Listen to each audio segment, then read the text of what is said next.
Good evening. First, I'm going to call to order the Arvada Housing Authority. Call us to order, and we'll call upon Kristen Rush to do the roll call. Here. Here. Commissioner Pfeiffer? Here. Commissioner Ford? Commissioner Jones? Here. Commissioner McGough? Here. Commissioner Miller? Here. Entertain a motion to excuse Commissioner Ford. Mr. Pfeiffer? I'd like to move to excuse Commissioner Ford. Mr. Marriott? Oh, sorry. All votes cast. That passes 6-0. Ms. Ford previously advised us that she would not be with us tonight. Next, we have the minutes of the regular meeting of August 20th, 2018. Are there any changes in those minutes? Seeing none, those will stand approved as presented. Any public comment for the Housing Authority tonight? Seeing none, I'll close that public comment portion and call upon the Secretary to give his reports. Good evening, Mr. Chairman and Commissioners of the Board. We have a relatively brief agenda. We have several information items for you, and then we have 2 action items for you as well. And I'd like to just beg your indulgence. I was going to add a 3rd item under reports of the Secretary, and that's going to be for, regarding just a brief on the Jefferson County Comprehensive Homeless Count that'll be coming up in August, just to give you a very brief idea of what that is, and so you'll become a little bit more well-equipped on that. So for the 3 comments, I want to make an introduction. You've seen Carrie before.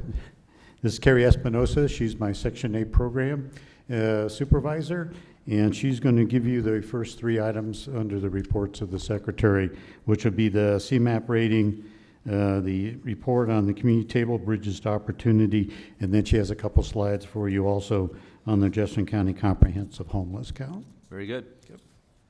Good evening. Good evening. So the first item on the agenda is CMAP. The Section 8 Management Assessment Program was implemented in 2000 to measure the performance of housing agencies administering the Housing Choice Voucher Program. Housing agencies are scored based on 14 indicators that measure success.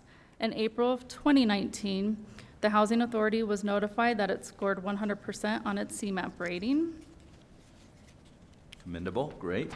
Thank you. Since the Housing Authority first received its first rating score back in 2000, the Housing Authority has consistently achieved CMAP scores that designate it as a high performer agency for 18 out of the 19 notifications.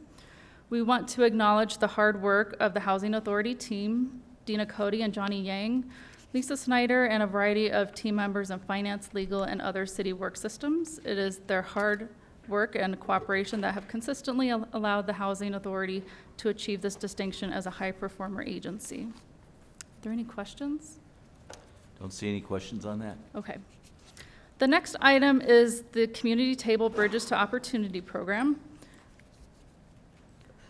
The Housing Authority and the Community Table enter into a partnership annually with the Community Table.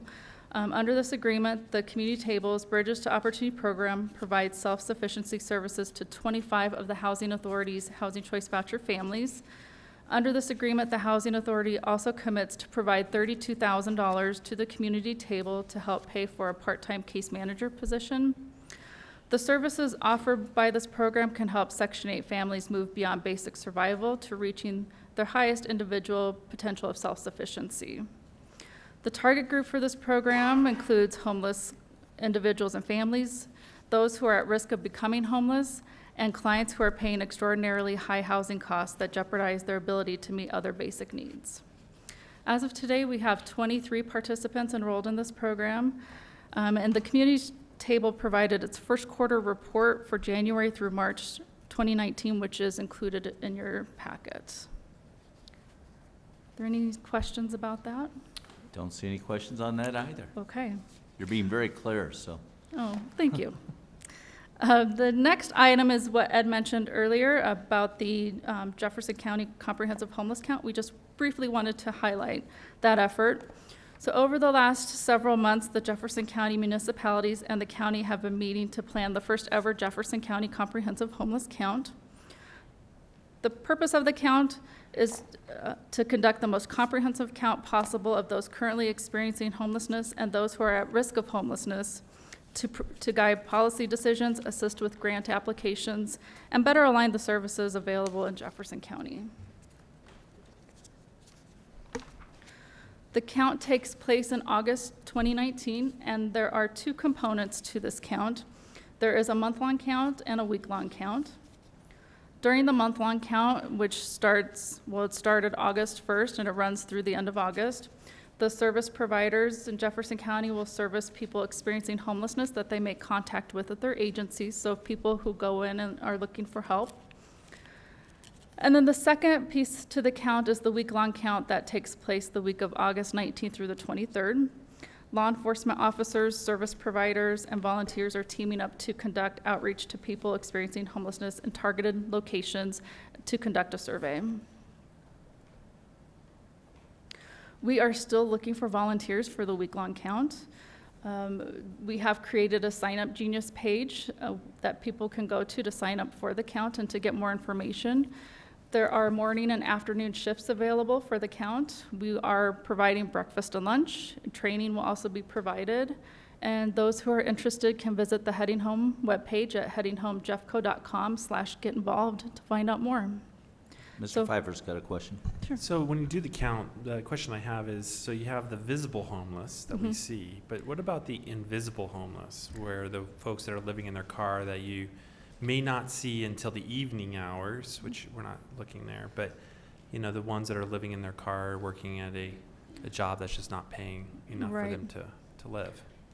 Right, so we are going to, during the week-long count, we will be going to locations such as parking lots, under the bridges, places that the law enforcement officers have provided us as frequent locations where people are at. And so we're going to be going there. We are going during the day because it's safer for us to conduct the count during the day, but we will be outreaching them to, because oftentimes they're not the ones who are going to the service providers asking for help.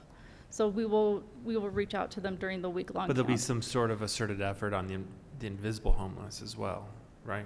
Absolutely, yeah. So for the invisible homeless, we are going to the motels along Colfax and Lakewood, where oftentimes maybe they can pay for their room that one night, but maybe the next day they don't have a plan as far as how they're going to pay for it. So yes, we are reaching them as well.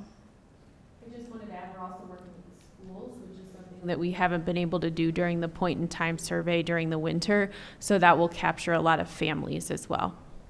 That's a great point. And the hospitals are also involved, which is something we've never had with the point-in-time count that we conduct annually, so we're very excited about the hospitals being involved. Any other questions? Don't see any other questions. Okay, Thank you. thank you. Thanks, Carrie. Just to reemphasize, you may have heard of the point-in-time count that's done. What we found with the point-in-time count that is done is basically it's too limited in terms of time and who it contacts, getting to Commissioner Pfeiffer's comment. The good thing about this count is it's going to allow us to get those folks we don't normally hit, plus we're looking at a whole month, and then having teams out there. Not to go into it too much, but in one instance, we tried to apply for what are called VASH vouchers to help homeless veterans. We did not have a good database for what that count in Jefferson County was. That really hurt us, and we never were able to get an allocation. So this count, with the much better data we're anticipating, should give us that sort of information that will also put us in a better position, hopefully, as we try to secure resources to address the issue of homelessness in the county and our community. So first time around, we have high expectations, and we do need volunteers. So. Very good, Mr. Talbot. You may So- proceed. Next item on the agenda for you, we have two business items. First is the annual report. What we have to do is once a year by both statute and by ordinance, we have to provide to the city of Arvada as a board as the Housing Authority an annual report. And you've seen this probably before. We pretty much use the same sort of format so you can compare from one year to the next.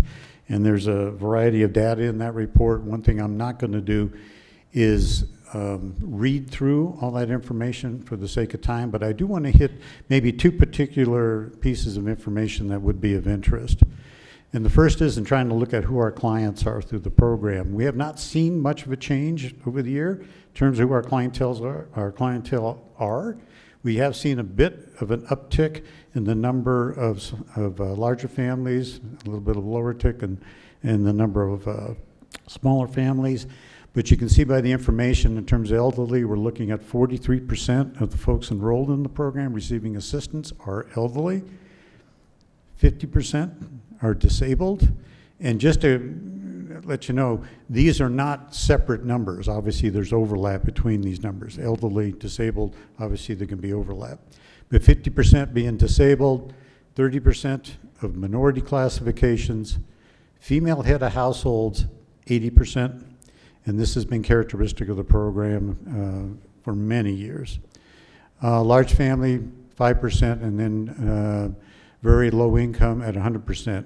And the reason that's always going to show at 100% is that is the clientele that the Section 8 program can address, is very low income households. So that's why we always maintain in running this program, administering it, that we are basically working with those at the very lowest income level.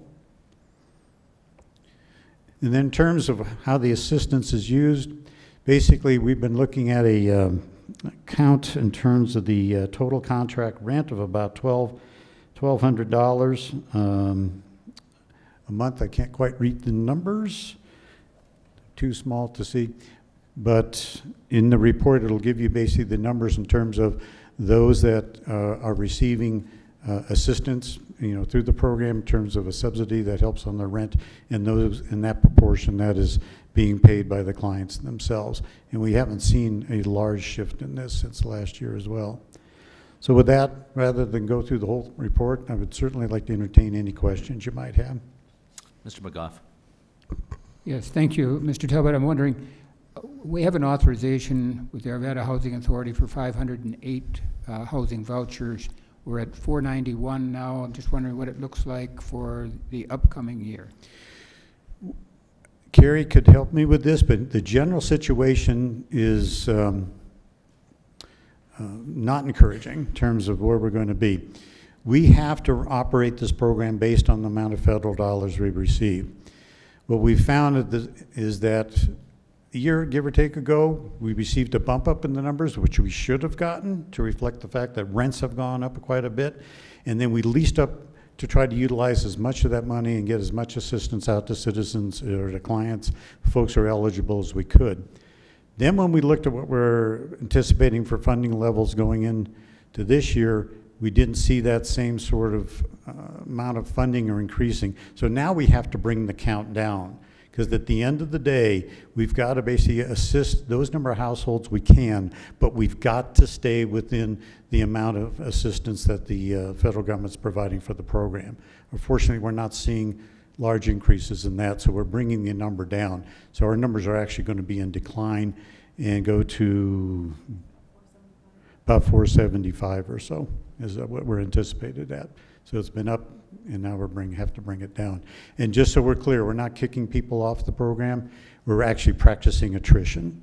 So that as basically vouchers come open, we're not filling those vouchers so that we can bring that count down and bring our expenses down. So we'll be within that, the amount of funding we expect to receive. Okay, thank you. Ms. Miller. Thank you, Mr. Talbot. Do you, is there any opportunity to speak with landlords to bring the rents down a little bit as we start to see a softening of the market? Rents may come down a little bit, and then we can work with more clients, bring more clients on? If I understand the question, is there an initiative to contact landlords to see, gee whiz, things are getting a little softer. Vacancy rates are increasing. Marginally, yep. So would you consider I don't believe we have anything along that line. I wouldn't say that it's been a large effort, but we do it on an individual basis. So if someone is wanting to use their voucher at a particular location, the rent is too high, we can't afford it, we do try to negotiate with the landlord, get them to bring the rent down in order for us to lease the person up, but it hasn't been a large effort. Okay. Okay, I see no other questions. I think we have a motion that we need to make at this point for approval of the annual report, correct? Correct. Do I have someone willing to make that motion? Mr. McGough? Yes, I move that the annual report of the Arvada Housing Authority for the period July 1, 2018 to July 1, 2019 be adopted. Motions for approval of the annual report. That passes 6-0 with Ms. Ford being an excused absence. Thank you. Next item. Last item, and I'm going to have to say an exciting one, is that we're looking at and have been working on a collaborative relationship with Habitat for Humanity relative to some land that has come into possession of the Housing Authority. As you might recall, there's a piece of land on Carr Street, close to 52nd, that was declared surplus by the council back in 2017. And then in 2018, that was basically transferred over to the Housing Authority. Of course, our job is to try to take that asset and use it in a way that we can do to produce more affordable housing in the community, which is certainly one of our goals. So with that, we've been working with Habitat for Humanity, and I'd like to make 2 introductions.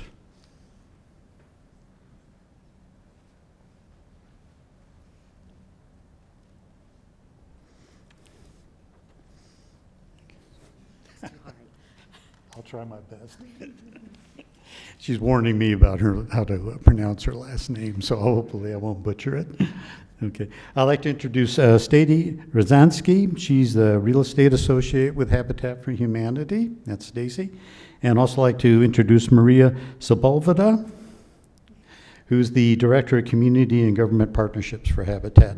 And there are a couple slides. We're going to just give you a very brief, they're going to give you a little brief walkthrough about the project. Before you do that, Mr. Marriott is wishing to speak, and I think we should address that first, and then we'll have you do the presentation. Thank you, Your Honor. With this item, I own 2 adjoining properties to this piece of property that the Housing Authority now has and desires to transfer. As such, it would be improper for me to act upon this item. So I would like to ask my fellow council members or board members of the Housing Authority to recuse me from this particular item. Mr. Jones? I would move to recuse Mr. Marriott from this item on the agenda. No, you didn't. And, of course, Mr. Marriott does not vote on that issue. So I need to lock you out. That passes 5-0, Ms. Ford being absent, Mr. Marriott seeking recusal. So he'll just sit back. He won't talk to us. He won't try to influence our vote one way or the other. But I think this will move fairly quickly, so he won't have to leave the room. So go ahead. Again, I'm Maria Sepulveda, thank you for the proper pronunciation, and work with community and government partnerships with Habitat for Humanity. We're really excited to be here. Our team has been working with the staff on looking at this site. Habitat, in case you don't already know, has been working in the 5 counties in the Metro Denver area over the last 40 years. We just celebrated our 40-year anniversary, and are committed to providing home ownership, affordable home ownership opportunities that are becoming scarcer and scarcer in the current market. We're excited to be part of this particular location, especially in light of the fact that there are so many resources that will help hardworking families like those who work hard to be Habitat homeowners. Especially jobs and transportation, good schools. So we're really been excited to work together to see how we can make that a reality right here in Arvada. It involves a lot of hard work by the families that are lucky enough to be part of the programs, who provide hundreds of hours of sweat equity along with a a very deep commitment to financial education to make sure that they can be economically self-sufficient, not only before they're ready to purchase their home, but also for the long term. And what's really important, I think, about Habitat's affordable homeownership developments is that we make sure that that affordability stays with that property by placing a long-term affordability covenant, which I know is in some of these materials here as well. So just wanted to share a little background. I'll let Stacy speak a little bit more about the site itself. Sure. So we're just very beginning phases of evaluating the site itself. We have gone through a couple meetings with the planning department to see what is feasible for the site, but nothing has been designed or set yet. But we are hoping to get a little density on there so that we could provide as many homeownership opportunities. This is an example of our typical building style, which would most likely be townhome, condo type of building. And another example of a project that we've done that's in northeast Denver. I don't have much else. Well, I could just state that one of our, in entering this agreement, we're hoping to be able to have the opportunity with this agreement in place to dedicate some resources to really looking at the site and making sure we understand not only how many units can make sense on that site, but also work with the staff and the community to understand what they would like to see in their neighborhood in terms of additional home ownership opportunities in their neighborhood. So just, you might notice, obviously, in your cover sheet, there is an idea of the concept we've been talking about, what the development might entail. Again, that's a concept. They're going to have to go through, obviously, the planning review process and all the rest that's involved, basically, with getting this site to a point where there's a development plan that works on it. So there's could be certainly some shifts, but the idea was to at least give you an idea what the concept of what this would look like.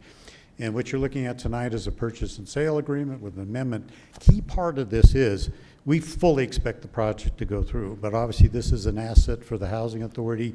And if indeed things don't work out, we do have a reverter clause in there where the property would basically come back to the Housing Authority for use if necessary. But obviously, we have full confidence with these great partners that we'll be able to put something together that'll be a good fit for the site and the neighborhood.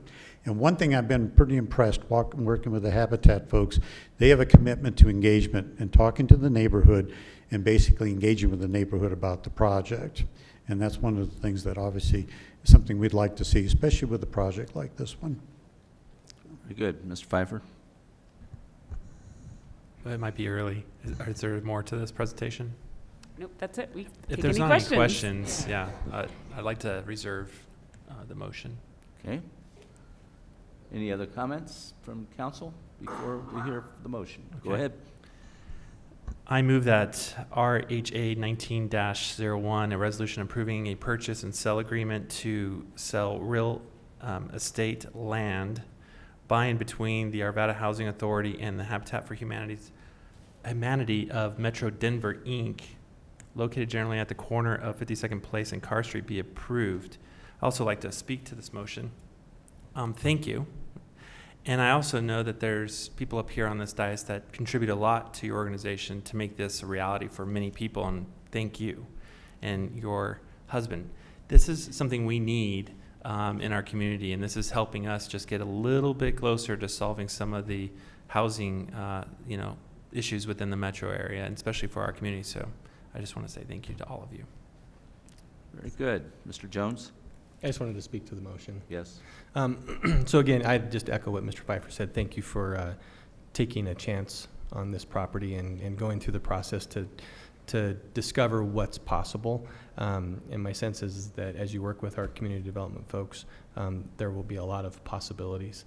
And so, with that, obviously, I will be supporting the motion, and I think it's a great thing for Arvada, and I think it's a great thing for Habitat for Humanity and for those that might live there.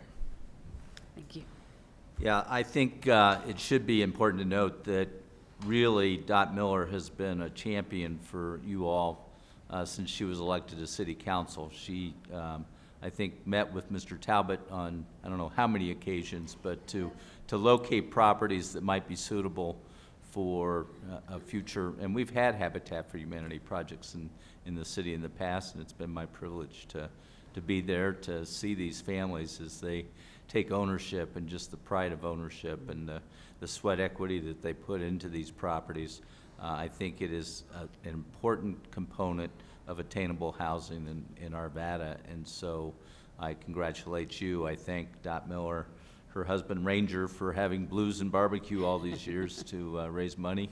And some of us have even gone out and been able to buy some used furniture and items at your stores to meet our needs at the same time that we're helping Habitat for Humanity. So thank you all for what you do.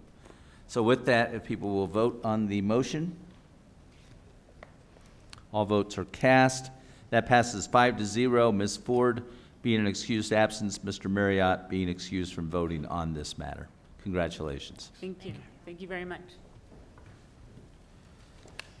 And Mr. Chairman, that is all I have for you tonight, unless you have any other questions. I see no other questions. Thank you, Mr. Talbot. Thank you for your continued work in this area. It's very important to us.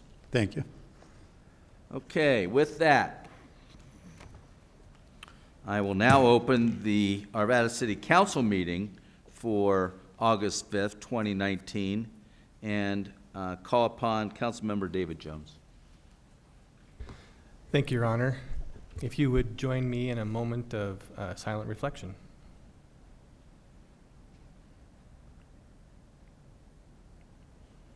And now for the Pledge of Allegiance.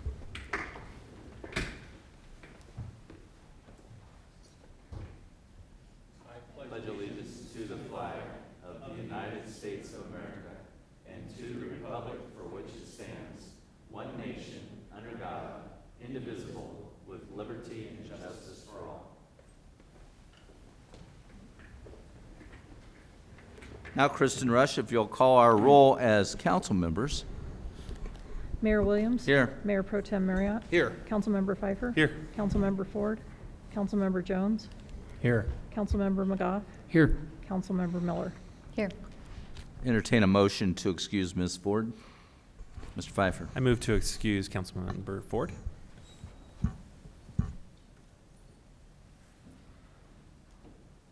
All votes are cast. And once again, Ms. Ford is excused. So that passes 6-0. Next, we have the approval of the minutes of July 8th, July 15th. Are there any changes or corrections? Seeing none, they will stand approved as submitted. Next, we have public comment on issues that are not on our agenda tonight. I'll start with Bruce Strahan.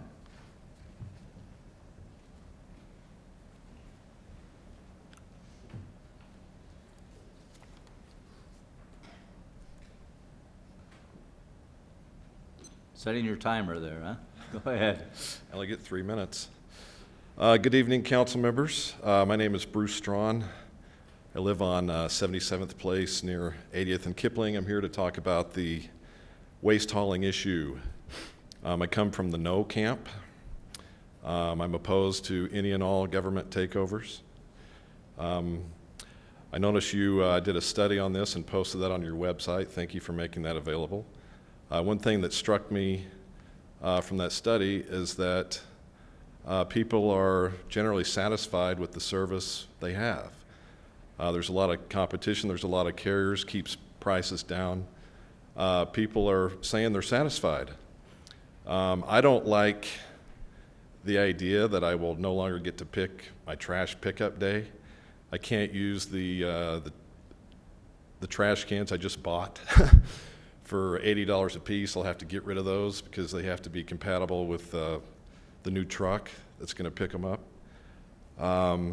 So I'm just wondering, what's the real purpose of all this? It appears to be trying to force people to recycle. But I do recycle, okay? But I don't pay my trash pickup carrier for that. I do it for free. I go to Arvada Recycling or other places and just drop it off. I don't need to pay a carrier for that. But you're proposing to create a government-mandated monopoly. So you're going to choose one winner, and you're going to put the other 10 out of business. So all those guys are going to lose their jobs. For what reason? Is it because they're providing bad service and they deserve to lose their jobs? No, they're losing their job for one reason, because you said so. And there seems to be no assurance whatsoever that it's going to be a lower price. It's either going to be the same or higher, and there seems to be a lot of confusion on what's going to happen to the prices. Well, for starters, look at your own bill. You can clearly see it's going to go up. Another one, just pull out a high school economics textbook and look up monopolies, okay? When a new monopoly is created, it never, never, never, ever causes prices to go down. They always go up, and the quality of service goes down because there's no competition anymore. I would like to opt out of the program, but I understand even if I opt out, I'm still going to have to pay for some service that I don't need or want. Okay? You have no authority whatsoever to require me to buy a service I don't want. Okay? I would advise you to watch that one, or you could get yourself into another lawsuit. Maybe not over the price of your bill, but just the principle. Okay, if 10% of the people opt out, that's 3,000 households. 3,000 households can afford a good attorney. So just something to keep in mind. Thank you for listening. Thank you, sir. Next, Matthew Wilkes. Hi, Mayor and council members. Thank you for having me to speak. My name is Matt. I want to share an experience with an Airbnb house in my neighborhood in Ralston Valley near the Apex Center. For those who don't know, Airbnb is a website to rent your house on a short-term basis. So I moved to Ralston Valley last year. It seemed to be a peaceful neighborhood. Met many of my neighbors, David, Donna, Dick, Alice, Nikki, who are here today to support this. But one house on our street is different. There's a constant revolving door of different guests, often who don't show respect for neighborhood residents. They drop in for a weekend of fun. They throw loud parties, trash on the street, cars doing things and blocking access. One guy trespassing on a neighbor's property to hide his cigarette smoking habit near their driveway. In December this past year, things really took a turn. Guests at this house threw a big Facebook advertised party at which there was a gunfight. 2 different guns, by some accounts over 30 to 40 gunshots fired, some hitting a fence just feet from my window. It's super concerning. We're lucky no one was hurt or killed with this. It's clear that no one at this house is taking responsibility for the vetting of guests or the conduct of guests. The Airbnb hotel owner has made no attempt to contact residents about our concerns and have issued no apology or changes to make things safer. This could have been prevented. Indeed, the Arvada 2016 administrative opinion on short-term rentals, which is available on the Arvada website right now, says, quote, properties located within a residential zone district with rentals of 30 days or less are not allowed. Despite this, it's been 7 months since this shooting event has occurred. The Airbnb continues to operate with apparent impunity, and there's been nothing changed to bring safety to our neighborhood. Based on this, I'd like to see the city ban our short-term rentals in the city of Arvada and actually enforce that ban to make things safe again. If that can't be done, and we are going to move perhaps towards a world where Airbnbs are becoming legal, I think something needs to be done to ensure proper safety in the neighborhood. Things that could be done would be that there should be a responsible appointee on site at all times when guests are present, therefore to look after vetting and conduct of guests. Further, this should be documented with proof that this person lives there permanently, and this needs to be vigorously enforced by the city. It's clear that homeowners and Airbnb are not doing enough, and everybody wants to back away from responsibility on this. I encourage you, as I understand the city may want to make these legal in the next year, I encourage you to think about what your experience may be like if you find yourself living next to a house like this, especially when no one's taking responsibility for what's going on. I will remain through the rest of the meeting. I encourage you all to engage with myself and my neighbors here if we could after or in some other forum. Thank you. Very good. Yeah, at the very least, I'd suggest you give the address of the problem property to our city clerk so that we can have our team look into it some more, okay? Sure. And then certainly, you know, we are looking at this through the Land Development Code right now, so there's an opportunity for you to participate in that process as well. Thank you. I appreciate that. Thank you. Okay, thank you. Next, Jeff Staninsky.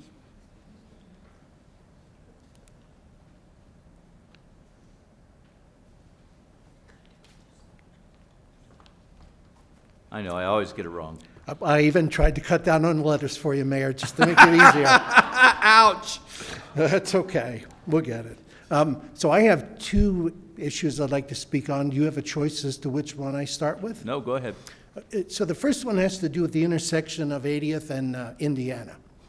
And I'd say about 5 months ago, somebody, who I don't know who that was, has decided to create a series of roadblocks along the southern shoulder of the road for the purposes, I believe, of blocking the traffic that's trying to make a right-hand turn, because there is no right-hand turn lane there, and it looks like in the morning there's a pretty long line, and so my guess is that this individual doesn't like that.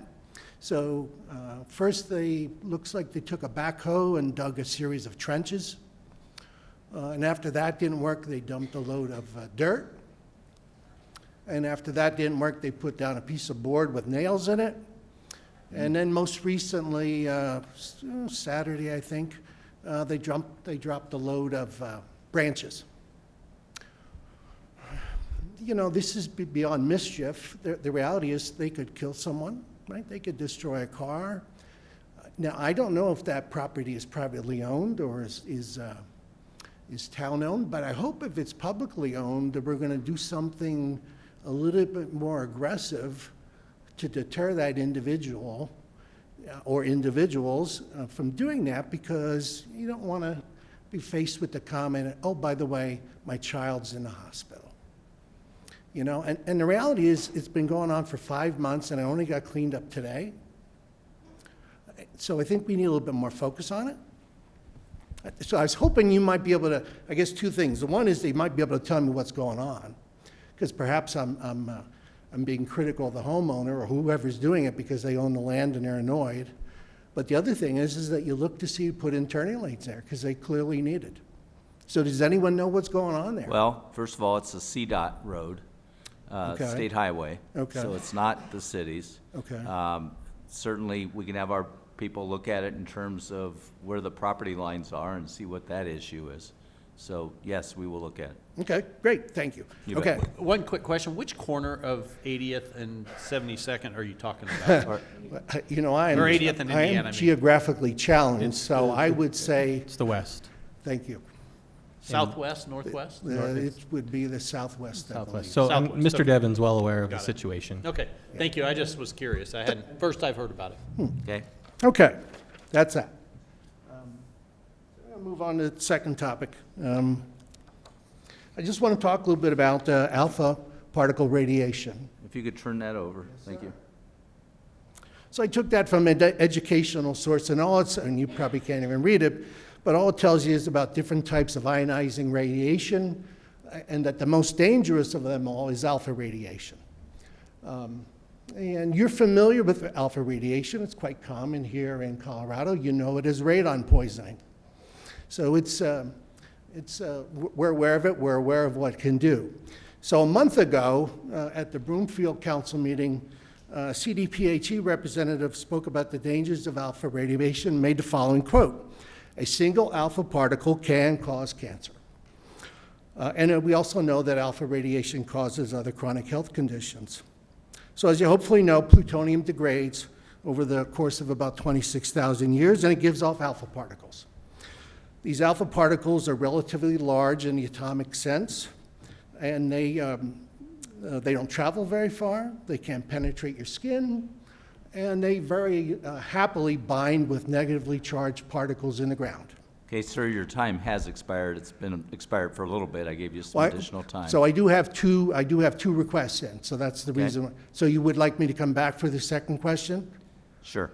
Okay. Yeah.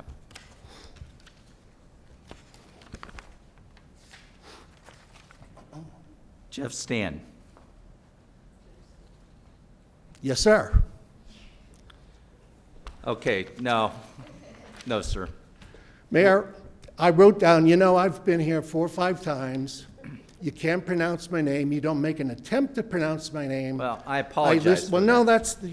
that's beyond that. It's okay. I don't expect you to do it. But I have 2 questions on 2 different topics. Now, No, are you do not. We permit each speaker 3 minutes to speak, period. Okay. So I can talk on, well, I'm going to talk anyhow, and if you choose to arrest me, you may. So I'm going to continue Sir, with we have a that. second public comment portion. No, sir, I am not. No, sir. This is a non-agenda item, and I choose to speak on that. Sir, I would respectfully request that you take your seat, or I'm going to ask our police. You can do that, but in the meantime, Sir, I'm going to continue I'm following by the rules. I don't We believe you permit are. 3 It minutes. says I am 3 minutes per topic. I'm going to talk No. on my second topic. So if left undisturbed, they present little risk to the public.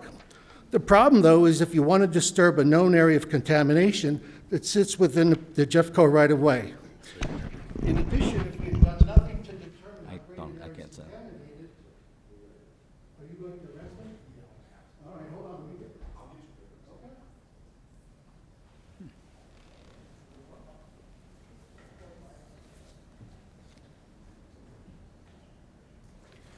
Okay, Scott Staley. Thanks for that entrance.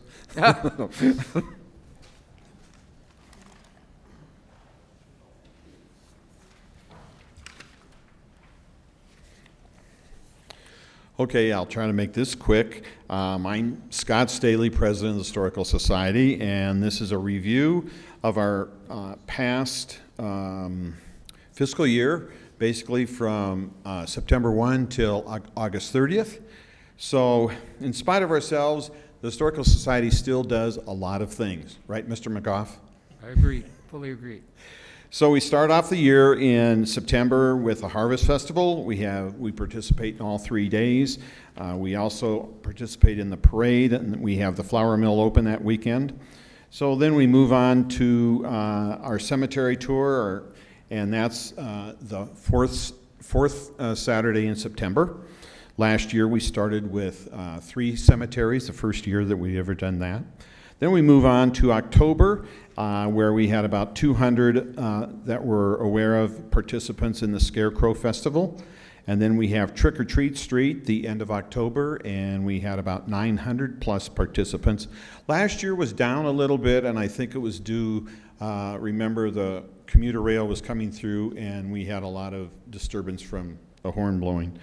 Then we go to November Oral History. We have a Christmas yard sale in November, decoration of the McAvoy house for Christmas. We have a Christmas tea. And by the way, we have 4 teas, and we sell out all of them. February Oral History, and then we have a Valentine tea in February. This year marked the first time that they had a 100th park anniversary in May, and this was a first time ever event. And it went off really, really well, and I've already spoken to Mr. Rusick and told him don't change anything because it was like perfect. The people that were from the Historical Society, we were able to utilize so many people at different things. I mean, we had people taking part in our archive area, we had people answering questions out in the main living room of McAvoy House. I was supposed to be reading with Fran Evans. She was Mrs. McAvoy. But it just really came, it was a nice low-key event that just, if you ever hear of an event, or don't touch it. I mean, it was really nice, and if they could do it every year. Let's see, what else? Okay, that was in May. Then we had the Mother's Day tea in May.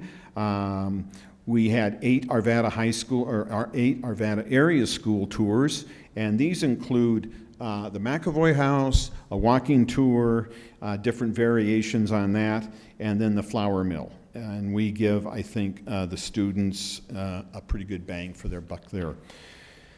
And let's see, then we went to the Lamar Street Station. That was a first time ever event. We had a garden tour in June, and that was good. Mr. Staley, you're out of time. If you could wrap it up, please. For historians that we print, we have the Victorian Lawn Party in August, annual breakfast is coming up, Old Timers Picnic in August, miscellaneous meetings such as the .04 trolley, City Council and AmFram. We purchased a brand new showcase this year for the museum. That was $3,700. We continue to press on with the Arvada book, and we're also going to be getting new storage for artifacts effective September 1. And the flour mill, we continue to add things to that, and thank you very much. Thank you, sir. Yeah, a lot of things. Does anybody else wish to speak during public comment? Seeing none, we'll move on to our new business. We've got several items on the consent agenda. The first is a resolution approving an employment agreement by and between the City of Arvada and Rachel Morris as the acting city attorney. Second is a resolution accepting an annexation petition concerning Arvada Fire Station number 9, generally located immediately west of 8001 Sim Street, finding that petition substantially compliant with state statute, setting a public hearing for September 16, 2019 at 6:15 p.m. here at City Hall for City Council to determine whether the area meets the requirements of state statute. It's considered eligible for annexation. Third item is a resolution authorizing a license agreement between the City of Arvada and Hillside Cottages for the grant of a revocable encroachment license to install a deck within a utility and drainage easement located on Lot 5, Block 2, Hillside Cottages, Amendment Number 1. Next one is the same thing with regard to Lot 6, Block 2. And the next one is also a revocable license, encroachment license for Lot 7, Block 2 at Hillside Cottages. Next one is pertaining to Lot 8, Block 2 of Hillside Cottages for that same revocable encroachment license for that property. Next item is a resolution authorizing a wireless communications facilities master license agreement between Arvada and AT&T for the purpose of locating small cell facilities in the public right-of-way. Those are our items on the consent agenda. Mr. Marriott. Thank you, Your Honor. I move that resolutions R 19-065 through R 19-071 be approved. Motions for approval of the consent agenda. All votes are cast. That passes 6-0 with Ms. Ford being an excused absence. Thank you. Next, we have a resolution, R 19072, a resolution authorizing intergovernmental agreements by and between the City of Arvada and the counties of Adams and Jefferson for the regular municipal election in November 5th, 2019. Mr. Devon? Yes, Mr. Mayor, members of the council, this resolution will authorize two intergovernmental agreements with Adams and Jefferson counties to conduct the regular municipal election. We are doing so in coordination with both counties as we have in the past. This saves quite a bit of public funds. The approximate cost for contracting with both counties is about $50,000. The final cost is determined by the number of the entities participating and sharing in the election. So if there's more special elections or things along those lines, then the cost per each participating organization will be reduced. As you well know, Section 3.2 of the Charter states that regular municipal elections shall be held biennially on the first Tuesday in November in odd number years, so that means that 2019 is an election year, and this intergovernmental agreement will allow us to meet the requirements of the Charter and hold a municipal election. We recommend approval. City Council questions or action? Mr. Fiver. I'd like to make the motion if there aren't any questions. You may proceed. I move that resolution 19-072, a resolution authorizing intergovernmental agreements by and between the City of Arvada and the counties of Adams and Jefferson for the regular municipal election on November 5th, 2019 be approved. Motions for approval of the resolution. All votes are cast. That passes 6-0 with Ms. Ford being an excused absence. Thank you. Next, we have our mid-year financial presentation. Mr. Devon. Yes, Mr. Mayor, members of the council, we'll have Director of Finance Brian Archer present the mid-year financial report. Mayor and Council, thank you for the opportunity to present the mid-year financial report. We did speak the last time we were together about our 10-year plan, and I think there were some questions that we hope to address. tonight, specifically around sales tax and building permits, and then just an overview of kind of where we're at. So revenues are still trending positive, but they are starting to slow down. We did discuss that at the June 22nd meeting. We'll get into further details on that here in a minute.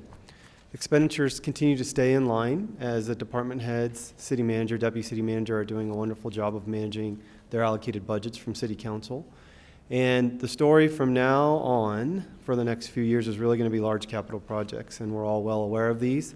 But specifically, 72nd Avenue, both at the Indiana crossing and then again with the underpass with the train, and then Ralston Road with Phase 1 and Phase 2.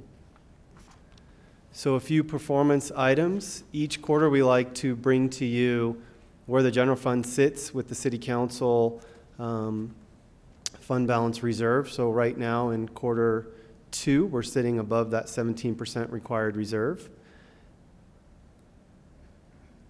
Tonight we talked already a little bit about this housing voucher program. Councilmember McGough, you asked that question already. So this slide is representative of that. So thank you. I don't know if you were looking ahead or we just lucked out. Did want to put a little bit about the performance of the private sector, and this was a city council strategic result set way back in 2012. So this looked quite out there when it was put on in 2012, but that has more than doubled. And so we've had a lot of investment in Arvada, certainly from the private sector. This is a new performance measure that we wanted to reflect the good work being done by the Utilities Fund. We heard a little bit last year from Cliff Deeds and his team about how they're trying to make sure that our pipelines are not leaking. And so you can see one of the measures that they use is how many breaks they get per year. Their goal is 4 per 100 mile, which is a third of the national average, and they meet and exceed that goal each year. So they're very committed to water as our resource. We jump into the general fund, and you will see only one area is negative, that is sales tax. Everything else is trending positive and exceeding budget. Did want to take a look at auto use tax. This is one of the items that we discussed last year during our budget process. Our concern was that auto use was in a cyclical model, that we were seeing it rise and that it was going to go ahead and come down. And we did notice that in 2018, and we were expecting that number to come down for a couple more years and then repeat the cycle. But we're being thrown a curveball right now. It is actually increasing in 2019. Good news. And the first question should be why?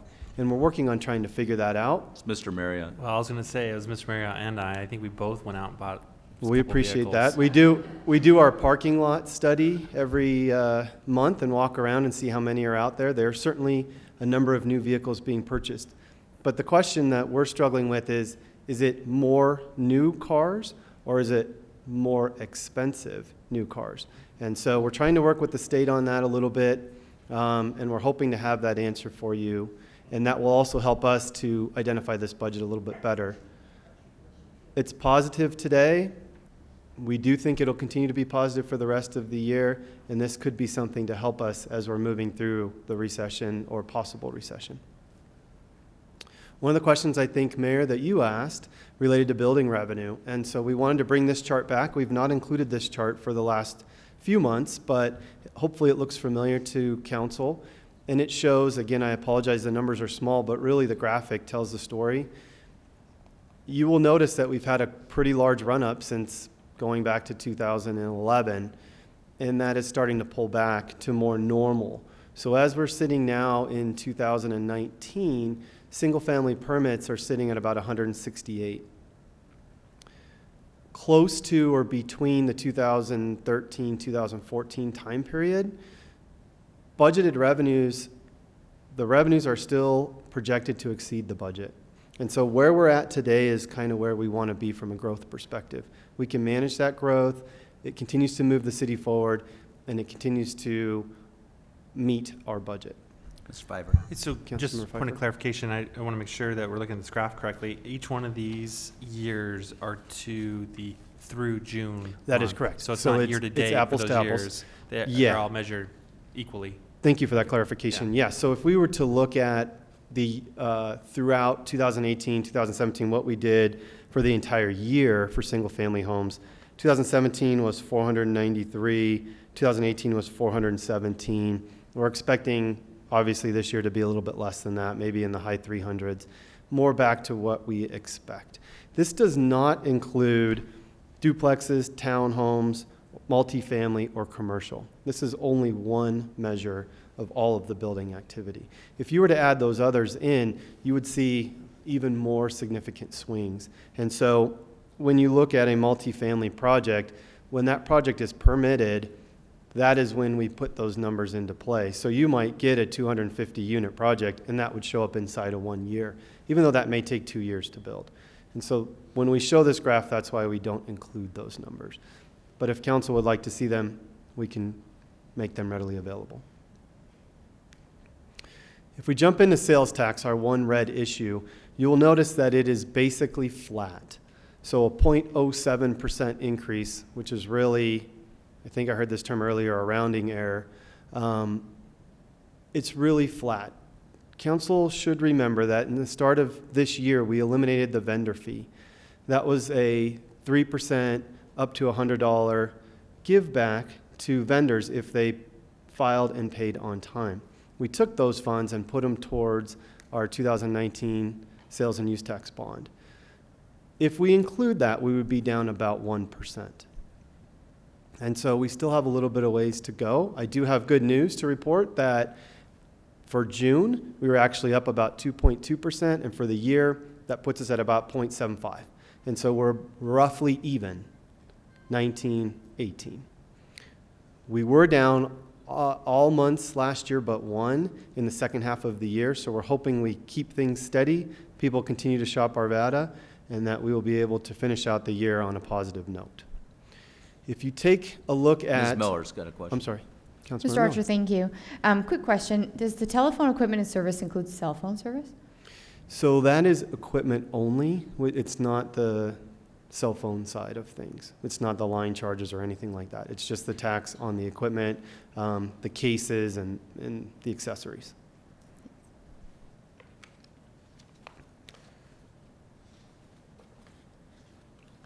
Excuse me while I flip to these numbers really quickly so I get them correct. We have some pretty wide swings in the various individuals. What you will see is our restaurant industry, our liquor stores continue to do well. They continue to exceed budget. You will notice a monitor on the grocery chain. It is up 1.2%. It is one of our largest categories, and you will see a new slide that we included, and we'll talk a little bit more about that. Department stores, utilities, and retail hardware all doing better than budget.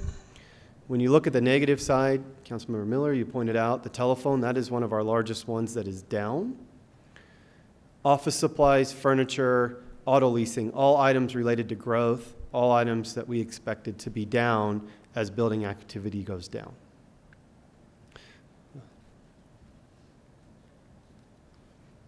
Sorry, Ben, wrong button. So we included this to put context into the various categories. And what you will see is our top three, unfortunately other, grocery chain, and department stores outpace everything else on the list. And so these are our categories we watch. Certainly council should ask what is in other. That is made up of various industries, including things like coffee shops, 7-Eleven, PetSmart. It did include Hobby Lobby before they moved out of the city, and gas stations. We are working on changing the categories, and we'll be bringing to council a different way to look at this in the upcoming months. But you can see with other grocery chain and department stores, if you added all that up, it would be greater than all the other categories combined. And again, other is down, grocery chain is flat, and department stores is up. And so that is why we're trending basically flat. Brian, where's Councilmember the Pfeiffer? online sales tax? Where does that sit? So those fill into various categories depending on what the online activities are, but predominantly into department stores. Okay, thank Mr. Jones, was that your question as well? Okay. And with our new coding, we will be pulling online out by themselves. And so we can look at them individually, because it's one of our largest growth factors. If we quickly take a look at some of the other funds, no concerns with parks. The tax increment, we did put a monitor, as they are subject to the same sales tax as the general fund. Community development doing fine. Housing was up here a little bit earlier. We put a monitor on their expenditures only from a timing perspective, as they do try to balance the amount of money that they bring in versus what they put out. And there are some times that they get a little bit ahead of that, but they're very, very good at monitoring that each quarter. So I'm guessing this monitor will come back off as we move through the third quarter. Capital projects, again, we put a monitor light on the expenditures just because of the explosive increases in the construction costs. Next week, we'll talk further about that a little bit. Water, we put a monitor light on the revenues. Again, this is around both tap fees and users. It was a wet spring. There wasn't a lot of water sold, but we're catching up really fast over the next, during this last few weeks. Wastewater, stormwater in good shape. We've kept the monitor light on the golf course. Again, challenges related to the wet spring, and certainly as they're figuring out their model. We'll keep the warning light on their year-to-date until we get them to a point where they're reaching their goal. Hospitality is doing well. And then the risk management fund, a monitor light on the expenditures as claims come in. We want to make sure that we keep them under control. But if council remembers, we did add some additional funds to that risk management area in this year's budget, and that certainly helped them to be in a very good spot. Quickly on investments, kind of an interesting story. We were celebrating the growth and quite excited, and then last week, the Fed reduced interest rates, and so it took short-term rates from 2.25 to 2.5 down to 2.0 to 2.25 as a target. Now, the market was expecting that, and overall, that doesn't affect a lot of things, but for the city, that affects us. We have a very short-term requirement. We're not allowed to buy any investment past 5 years, and our goal is to be between 1 and 3 years on our duration. Our investment policy in order is safety, liquidity, and yield. And so many people will ask, well, the stock market, minus today, did quite well earlier this year. Why aren't you making 15 or 20%? We're not allowed to buy any of those. If you take a look at our credit quality, these are the types of investments that we're allowed to buy, the types of corporates, and you will see nothing on there but AA or higher. And that's a very limited market. There's very few companies that meet that criteria. And so we basically fight a bunch of other agencies when those types of debt come up, and so our yield goes down. If we take a look at the average yield for the second quarter, overall our combined portfolio yield is 1.92%. Council will remember where just a few years ago that was in the 0.3 and 0.4%, so we've certainly come a long way.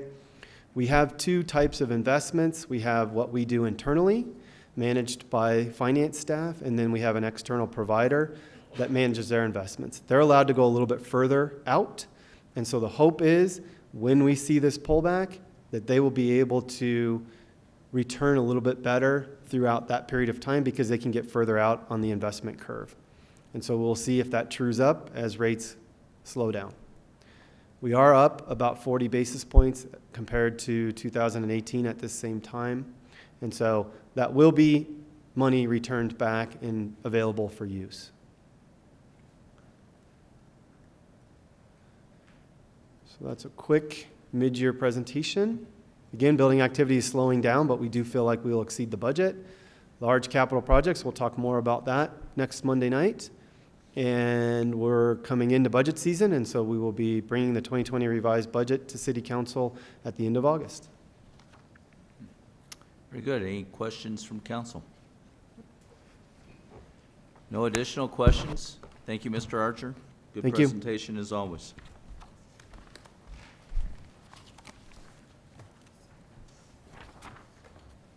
This time, we'll go into public hearings. I'll open the public hearing on Council Bill 19028, an ordinance authorizing the Fourth Amendment to the 2019 operating and capital budget in the amount of $619,475, authorizing an intergovernmental agreement by and between the State of Colorado, acting by and through the Department of Transportation, and the City of Arvada pertaining to Arvada Traffic Signal Interconnect, project number 19TC01, CDOT project number AQCM040-035-22670, ordinance number 4699. Mr. Devon. Yes, Mr. Mayor, members of the council. This is brought to you because we did receive a grant from the Denver Regional Council of Governments, otherwise known as Dr. COG. The design work is underway for the public bidding in association with that grant for the interconnect project, signal interconnect project. And once this project is out to bid, if there's any additional costs over and above the grant amount, then we will be required to be responsible for that funding. The grant was received in July of 2017, and we are coordinating with both Dr. COG and the Colorado Department of Transportation to connect 17 signalized intersections to fiber backbone along Ralston Road. We believe this will make our signal timing and transportation more efficient along Ralston Road. The purpose of this agreement is to establish the scope of the project and the amount of federal participation, and we look forward to getting this project underway. As I said, it will improve our efficiency on Ralston Road, and we recommend approval of the ordinance. Thank you. Is there any member of the public that would like to address City Council on this matter? Seeing none, I'll close the public comment portion, open it up for City Council question or action. Mr. Marriott. Thank you, Your Honor. If anybody doesn't have questions, I'd be happy to make a motion here.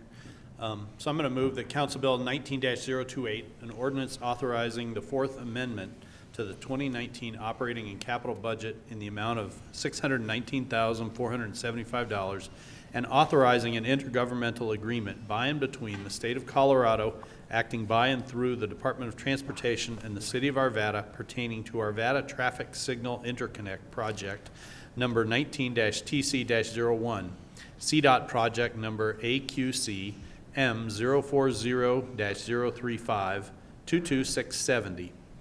Be approved on final reading, numbered 4699, and ordered published by title only. Motions for approval. All votes are cast. That passes 6-0. Thank you.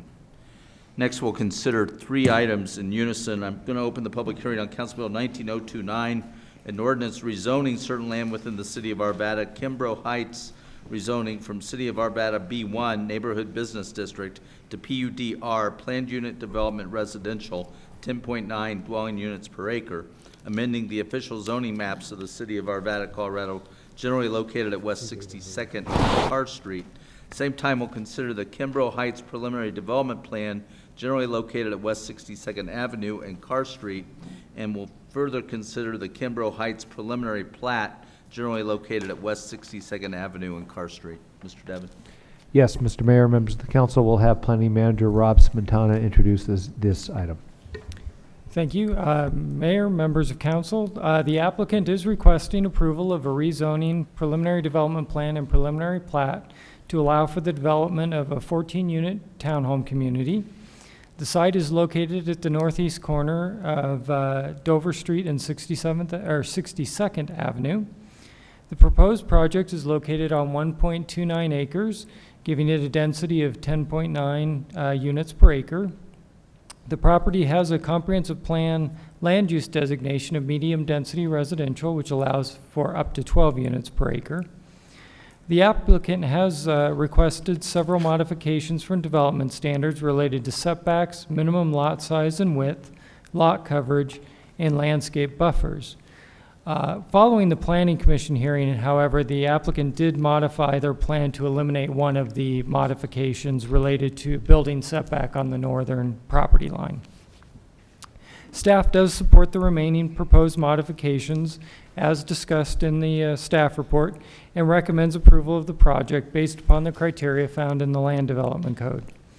The Planning Commission recommended approval of the three cases at their June 18th meeting, with 4 members supporting the motions 2 in opposition, and 1 member being absent.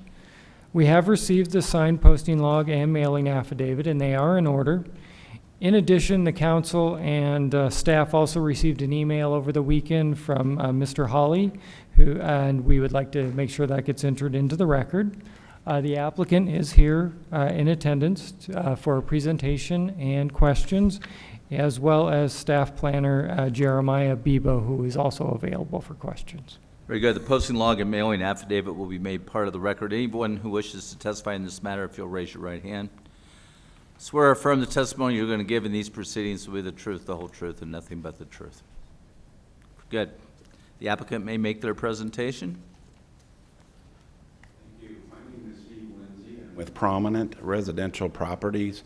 Tonight with us is Kevin Shaw, Jeremy Brown, partners in Prominent. And then we have Chris and Isaiah from KT Engineering, all available for comments and questions. So as mentioned, we own the property right at 62nd and Carr, between Dover and Carr.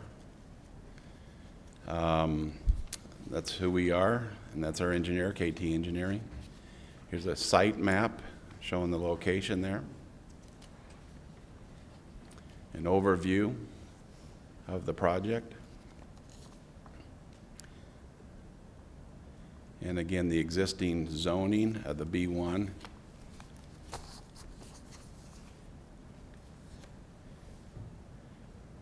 When we approached the Arvada, the staff, we talked to them about our plan and what we'd like to see there, and it meant the comprehensive plan, meant the number of dwelling units, and the modifications we'll talk about here shortly is just to try to get a product that we think will work in that site.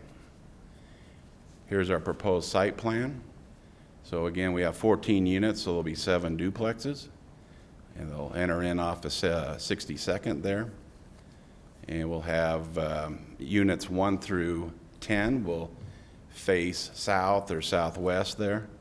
And then we'll have two of the buildings that are back in the northeast corner. Again, it's 14 units on 1.29 acres. You'll see that the open space requirement is we're going to provide more than what's required, and that's just because of the nature of the subdivision. And the parking spaces, we met the parking requirements for them. These are the modifications we're looking at doing. The setbacks, as was mentioned, the lot size, and the landscape buffer that we'll talk about here shortly. Here's an example of the units. So what we're looking at doing is more kind of a contemporary style. We have 2 building elevations, so every building won't look the same. They'll have an A and a B unit. They'll have rooftop decks. We feel that that'll be a huge amenity to the property. Once you get up to a higher level, you're going to have some fantastic views that are facing to the south and to the west. Here's our landscape plan. The detention facility will be to the far left, which would be the west side of the property.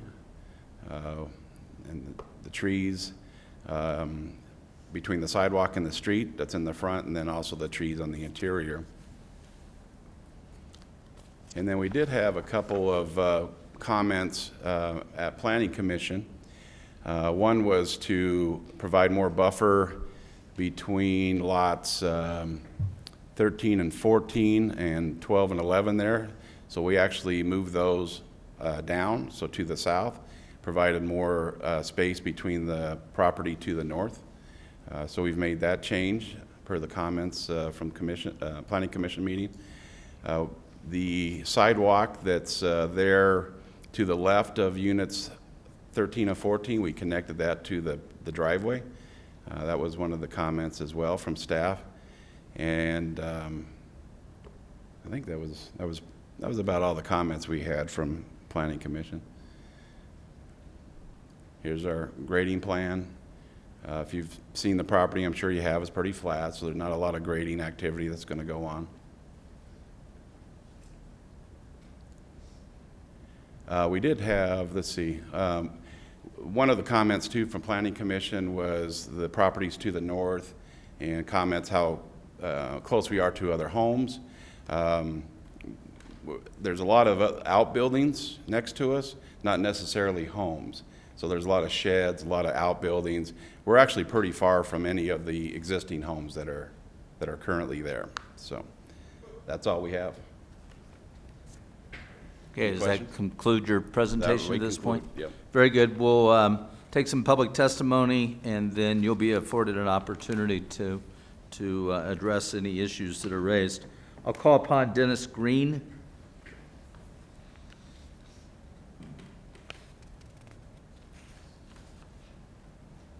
Thank you, Your Honor. Dennis Green, I'm an attorney. I represent John and Shirley Moore, who are present, and John wants to speak as well after I'm done speaking. That's fine. And I'd like to get a clarification, first of all, whether the setback in the north is still 3 feet or if it's above 3 feet. I heard the staff member say that there was an adjustment, and then I heard Mr. Lindsay say that there was an adjustment after the Planning Commission, and two of the commissioners, Mr. Hannon and Mr. Griffith, raised some of the concerns that my client has with regard to how close this is. So if it's appropriate, perhaps we could get that clarified. The chart still said 3 feet, but I understood in the comments that perhaps that's been moved. It has been moved, or? Let's get that clarified here. Yeah, I can clarify. So they're referencing building or units 13, which have been now since the Planning Commission hearing. They have shifted the building to be at 9 feet 1 inch from that north property line, where initially it was at 5 feet from the north property line. So that's 9 feet 1 inch. What about lot 12 or building 12? I believe building 12 is where it was initially planned to be located at. So they are showing 13.47 feet So that's on the current plan before the council. So the setback is different than the actual location of the building? The actual building? Sir, if you'll direct your questions to us or Sure. to certainly to staff, but not directly to the applicant, if you would. Absolutely. So my question is, if I understood what was just said, the setback is still 3 feet, but the actual locations of the building 13 is 9 foot 1 inch, and number 12 is 13.47 feet. So I just want to make sure I understand that. Yeah, so that is where the new buildings are located at. So unit 13 is 9 foot 1 inch, and then 12 is the 13.47 feet. And initially, the setback for unit 13 was at 5 feet, not 3 feet. Well, if you look at sheet 2 of 5, I think you can see the reason for my client's concerns. One building is very close to the property line, and then the house itself, while a little bit further away, is still very much in play and close to these buildings. That, combined with the height of the building, combined with the rooftop decks, means that my clients are going to have very little privacy in their home, because people on the rooftop decks or the upper stories of both of these buildings would be looking down into their yard, as well as their decks, as well as their house. If you look at the chart of all the setbacks, the minimum setback for any of the zoning districts for a rear setback is at least 10 feet. And so we would like to see at least 10 feet, and 2 members of the Planning Commission have raised those. The next issue we have is that if you look at the access, what is an alley 3, that goes right to the property line, which suggests that there is some long-term plan to provide access in that direction. The other point my clients have is that they're involved in some zoning enforcement actions by the city, and their feeling is that they're being subjected to that in part to benefit the owners of the subject parcel. And my final point is, it just came to my attention from another person who's going to speak, that that last 14 feet may not actually belong to the applicant. So those are the summary of our concerns. Thank you, sir. And the other concerns that I have is You're that- Mr. John Moore? Yes, John Moore. Thank you. 6251 Carr Street. Very good, sir. I'm on the north side of the property, northeastern corner of the property. My property has always been zoned B1. And now I get from the city that I've been rezoned to RM.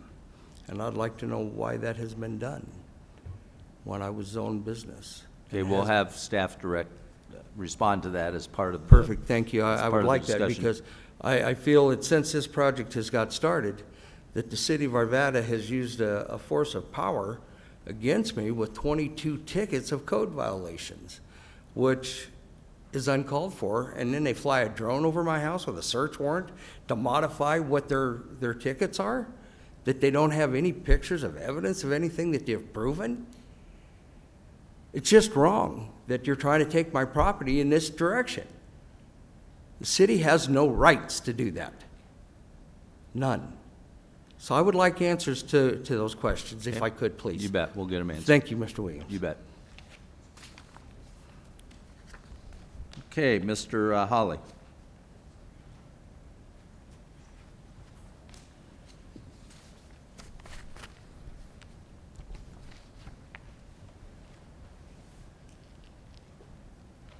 Good evening, sir. Thank you, Your Honor. Pleasure to speak with you this evening. Hope you've all had a good weekend. Certainly is an eventful meeting. Yeah, I'll try to be as brief as I can. Got a lot to say. There's no time limits during, right, I know, during these so presentations. I've cut out half of this. I emailed it all to you, Right. so hopefully you've read it all. So I'm just going to summarize as fast as I can. This PUD development should have begun with a proper survey and an abstract of title that proves ownership. In addition, the developer should have been required to obey all development codes. Neither was done. These oversights have caused undue hardship on my neighbor and myself by forcing us to defend our property rights against this adversarial and, I believe, illegal development. This development plan incorrectly describes my property as reception number 93 183-104 and LSP reception number 93-1731. It's more correctly described as book 3052, page 144, and I have included that in my documents to you. And we'll make that part of the record. The developer's property was first subdivided in 1948. Deed between Blanche and Miller, wherein the southwest portion of that parcel is defined as beginning at a point which is the southwest corner of Lot 13 in Kimbrough Heights. So I find it odd and interesting. Why did KT Engineering and Arvada and Prominent Residential Properties find it necessary to change this legal description? Perhaps it's because a compilation of multiple subdivisions and combinations of parcels that don't fit together required it, and mostly because I own those portions of land in between those parcels that don't fit together.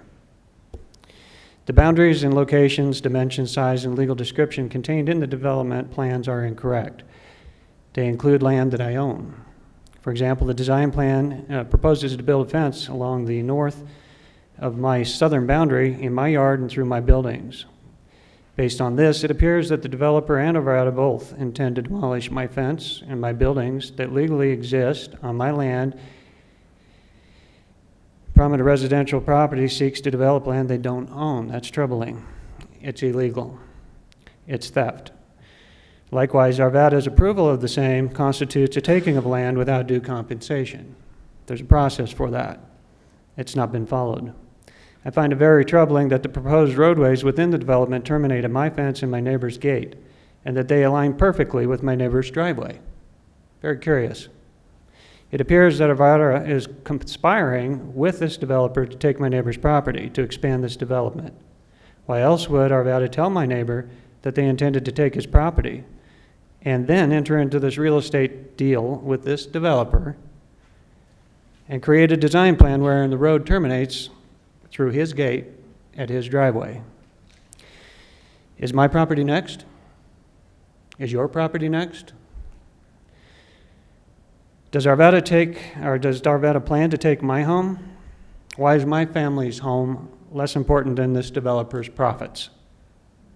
It appears that Arvada has forgotten that government's only purpose is to protect citizens' constitutional rights to life, liberty, and private property.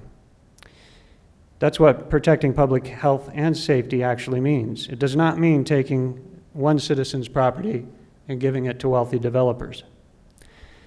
The primary reasons that the subject land has not been developed is that it lacks clear title. It's an illegally configured lot and is located adjacent to a railroad. This has nothing to do with the B1 zoning that the developer and Arvada seek to change through the PUDR development, nor do these plans rectify those problems. There is no hardship that warrants this PUD development, or variances in the building codes, or reductions in the required setbacks, or the elimination of the required buffers between our properties and the railroad, or the reduction of lot size requirements, or the decreasing of density limitations. Those statutes exist for a reason. It appears that Jefferson County maps and Arvada maps and the railroad surveys don't correlate. Interesting how Arvada has left out the railroad right-of-way, whereas Jefferson County includes it. The maps I've given to you are the Jefferson County maps that show those parcels accurately. If Arvada requires the developer to survey the land properly, and if Arvada likewise mandates a title search of the subject property, they will discover that the subject land is defined as multiple exceptions to my land, and that this development illegally develops those portions of my land. This parcel was first subdivided in 1948. The division and subsequent combinations of these parcels needs to be reviewed to ensure that legal building lots even exist. A proper survey will require subset surveys of each of these smaller portions and subdivisions and combinations of lots. What is certain is that the current drawings that define this project are meaningless abstractions of a parcel that does not legally exist and which Arvada has thus far approved to develop into a high-density housing development. If the City Council approves this adverse development of my land, I'll have no choice but to file a lawsuit against Arvada and the developer in order to protect my property interests in my land and to protect my legal rights as a citizen. In addition, I'll be obligated to inform all of my fellow citizens of the fact that members of their elected City Council find it acceptable to take their homes and circumvent applicable building codes. Why? For profit. Profit for developers. I don't think they're going to like that. It might not work well in the re-elections. I'm not opposed to lawful development. I'm really not. I am opposed to illegal and adverse development of my land. I'm also opposed to the construction that is exempt from building codes, especially when the rest of Arvada's citizens are required to obey them, and they're prosecuted when they disobey them. Why the exceptions? No one is above the law. No one is exempt from the law, including this developer and the City of Arvada Planning Commission. Equal protection of the law requires equal treatment under the law. This development violates Arvada's building code, state laws, municipal ordinances, all for the financial gain of this developer, and therefore it must be stopped. This development endangers public health and safety because it undermines building codes. It violates laws, takes private property, and gives that property to a favored developer, thereby undermining individual property rights, which are the foundation of our civil society. Finally, this development erodes trust in our local government and in our elected officials, causing irreparable harm to public health and safety. For all of these reasons, I strongly encourage City Council to do what's right and ethical, to vote no on this development. This developer doesn't need any special favors, and he should not receive them. And that's it. Thank you for your time, or Thank- thank you for your attention. Thank you, sir. Anyone else wish to testify on this matter? Okay, now the applicant will have an opportunity to provide rebuttal, and then we'll have probably questions for both the applicant and for staff. All right, Mr. Moore, Mr. Hawley both mentioned the alignment. I can turn to it, of the street that kind of goes north. There was no particular reason other than that's how to get to those units.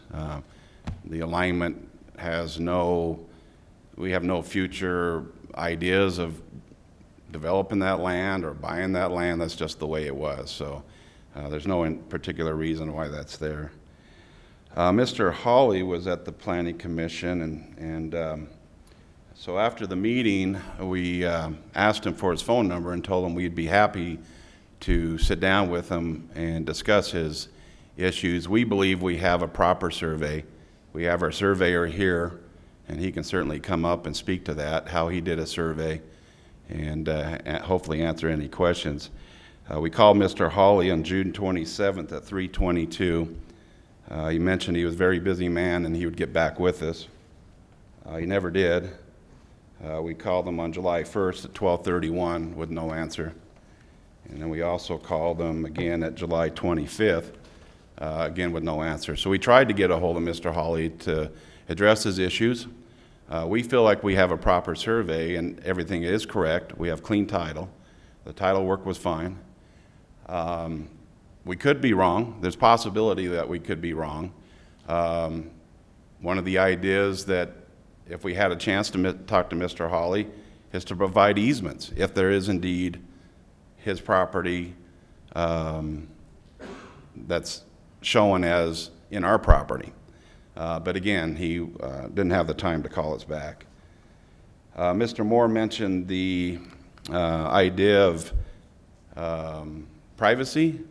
We did mention from last meeting that those two units, my eyes are bad, but 13 and 12, in the construction plans and we could provide some kind of screening so that people wouldn't overlook into his property.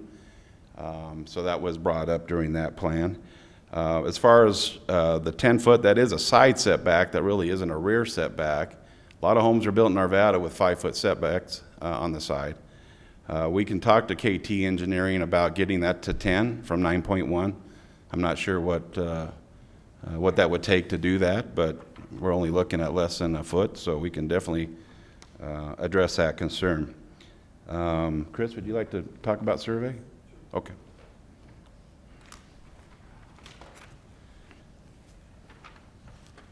And if you'll state your name and address for the record, did you previously swear in? I did not. Okay, if you'll raise your right hand. Swear or affirm the testimony you're going to give in these proceedings will be the truth, the whole truth, and nothing but the truth. I will. Very good. If you'll state your name and address. Christopher McIlvain. I live 5368 Lynn Drive, Arvada. I'm a licensed surveyor. I did do a lot of work in Arvada. Just briefly, it can get kind of confusing. I have a title policy with a legal description. I followed that legal description, put it mathematically in CAD, survey points, government corners, it starts from a government corner, references this government corner, go down that line, X feet, take a right, go over here, bearings and distances all around. When this survey, I did that, and I came to the very first point where I thought it should be, and I hit it that close. That's a good day. That's a good day right there. I went around. There's 7 corners. I went around, and every one of them hit.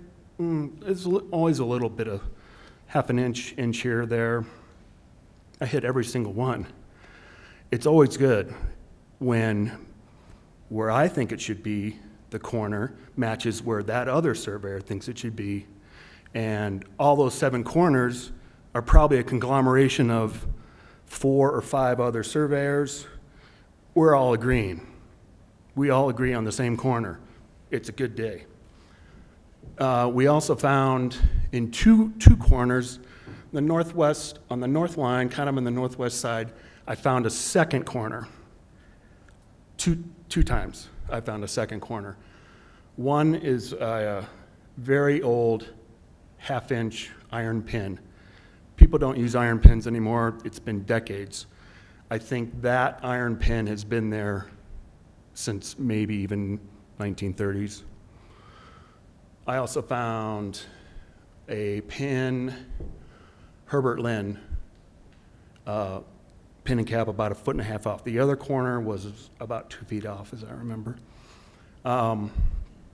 Okay, so I got a red flag. So I pursued, and I'm gonna figure out what's going on here. And so there was a survey by Lynn who set those two other corners. He failed to find the half-inch pin. He did find the other pin and just disregarded it. Now in his survey, I assumed he did it just like me. You put the deed in, you go out there, you try to find it. It should be here. It wasn't there. He found nothing. He found one single pin, and he didn't accept it. Again, so I continued searching. The next, I looked further because I don't want to take anybody's, I don't know what's going on here. So I pretty much determined that Mr. Hawley's land is all there. He has 2.1 acres. It's just kind of shifted a little 1.5 to 2 feet up to the north. And I confirmed that by finding his northwest corner. So I went, it's about, I don't know, 75, 50 feet north of our northwest corner. It's his northwest corner. I found the same thing. I found a little half-inch iron pin, and I found Mr. Lynn's cap 2 feet south. Another discrepancy. So also the half-inch pin hits on the fence line, the east-west fence line of his north line. That's a good thing. Everything in my survey is in harmony. That Lynn's survey is creating, it created an overlap and doesn't match the fence. His fence, if he holds the Lynn survey, his fence is encroaching 2 feet into his north of his line. I also went to his northeast corner, found nothing. Again, though the fence was where I believed it to be, and it strengthened my boundary. I think that's about it. I think that's all I've got. When was the Lynn survey done? 93. Okay. Kurt Lynn. I didn't find any. Other than that, there was platted lands to our east. Again, I hit all those guys, all those surveyors. We all agree on everything. I didn't have to set a pin. I didn't have to set one pin. Everything fell into place. So, from there I alerted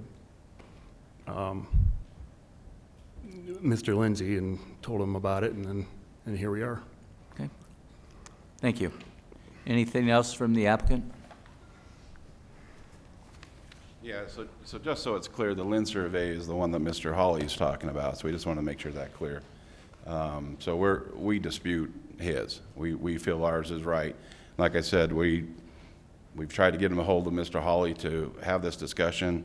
Still would sit down with him tomorrow if he wanted to go over this. Thank you.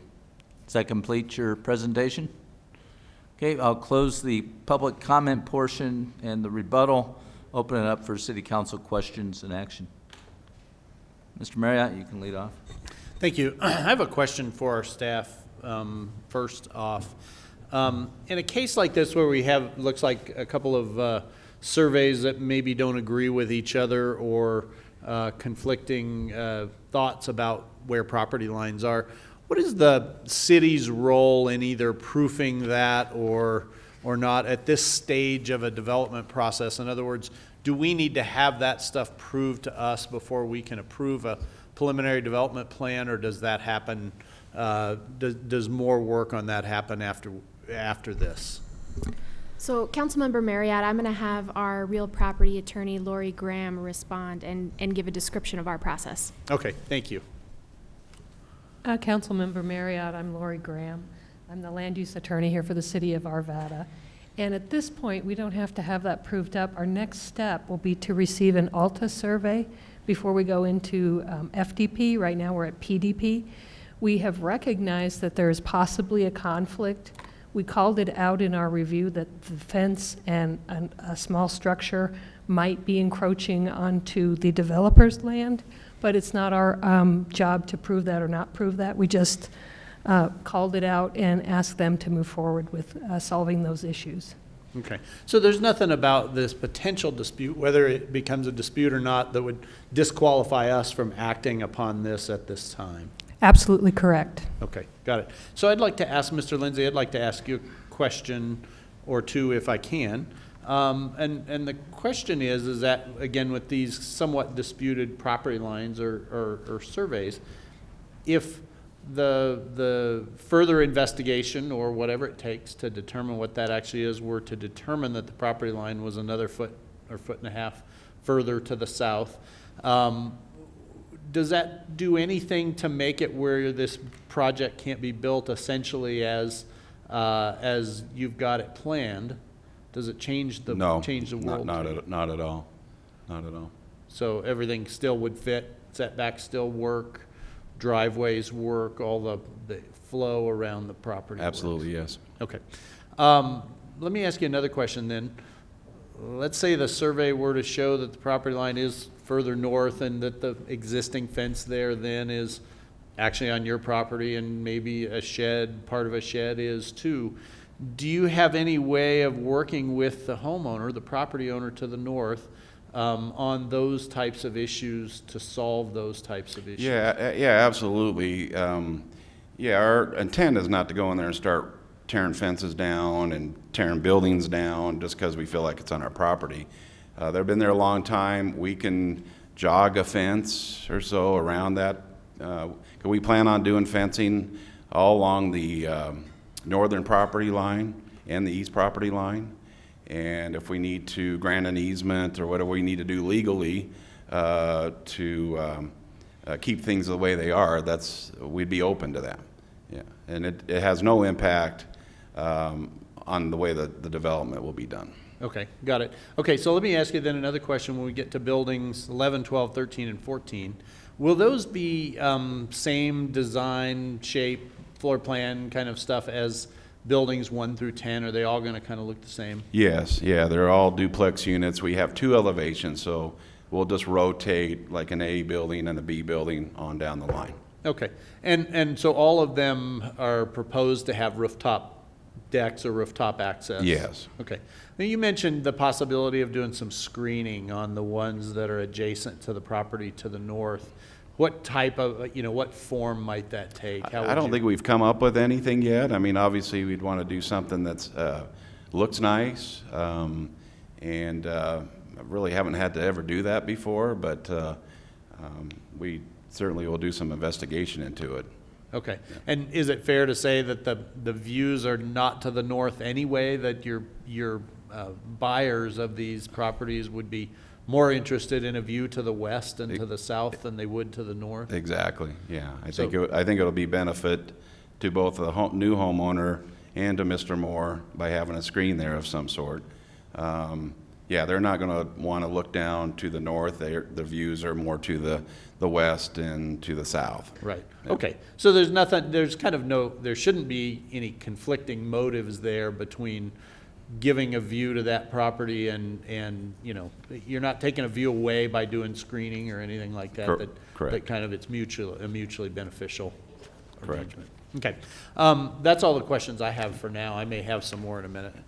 Mr. Pfeiffer? All right, I do have a couple. I don't know who. I guess I could start with staff.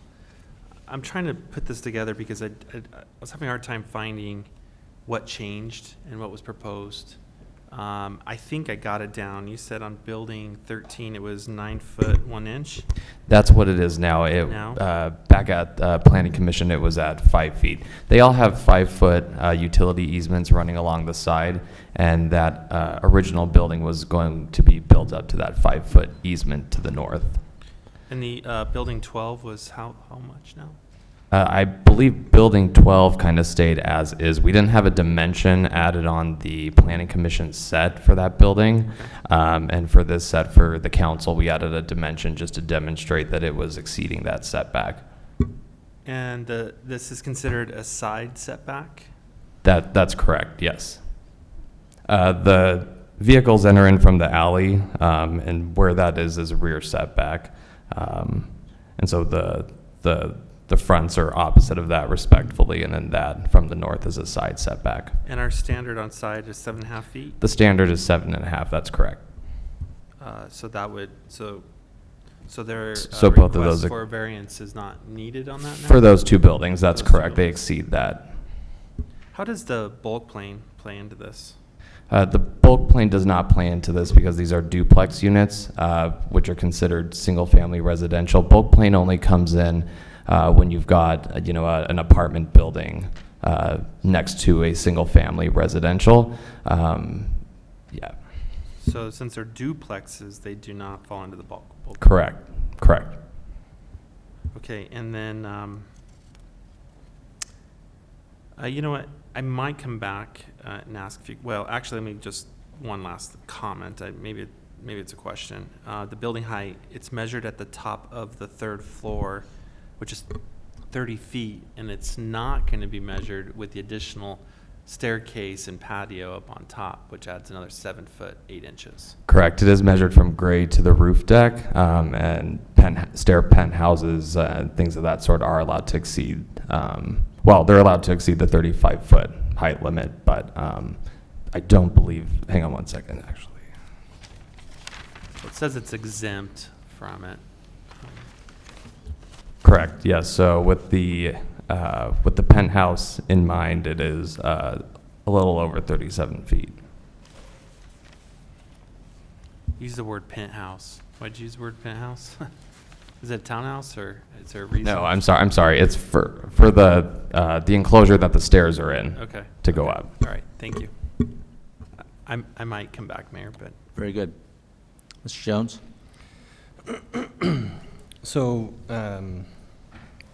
Mr. Pfeiffer and Mr. Marriott have asked a few of my questions, but just a further clarification for the applicant, Mr. Lindsay, on the fence. So there's currently a fence that runs the north end of the property from point to point, your property and on each side, correct? That's right, yeah. So is it your idea that you're going to replace the existing fence for the homeowners, or you're going to put an additional fence, an additional 6-foot fence in? Is there any reason why you couldn't work with the homeowners and instead of putting in a separate fence, put in just a new fence that spans the length of the property? Yeah, no reason we couldn't have that conversation. Okay.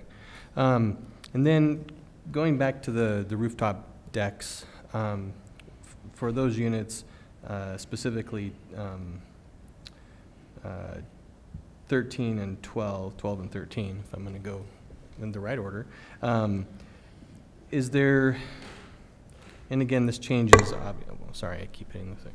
This obviously changes kind of the scope of the project, but could you do something different? Now, again, I hear that you're willing to screen those and to make those different, but is there a way to make those decks different, or those 4 units different from the others in the complex to have a more traditional type, front patio type deal? Yeah, one thing we could probably take a look at is shifting the rooftop decks maybe to the south and not have them right to the edge. That would be looking down on Mr. Moore's property. In the preliminary process of putting all this together, everything's preliminary. The plans are preliminary, right, and we don't have final sets of drawings yet.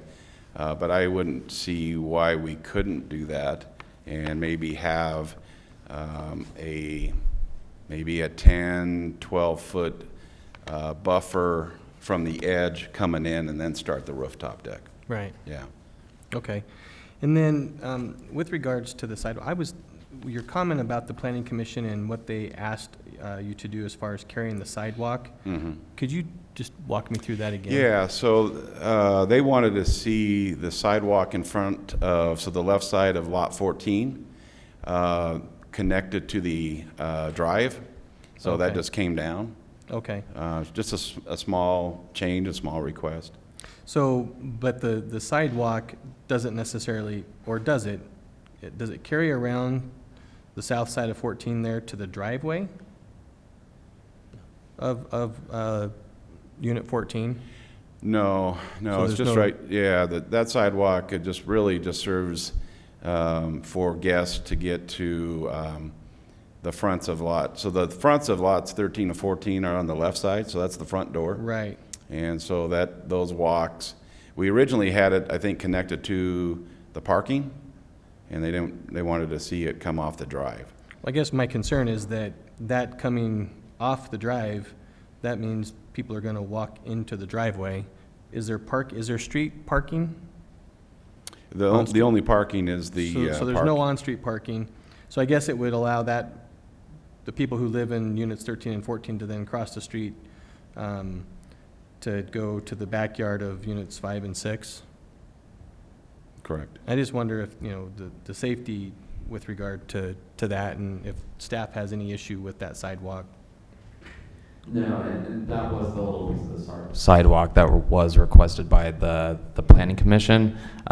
This is also a private drive area as well, and so long as they were providing pedestrian and ADA access up into that area and around the guest parking, that's what we required at the time of review.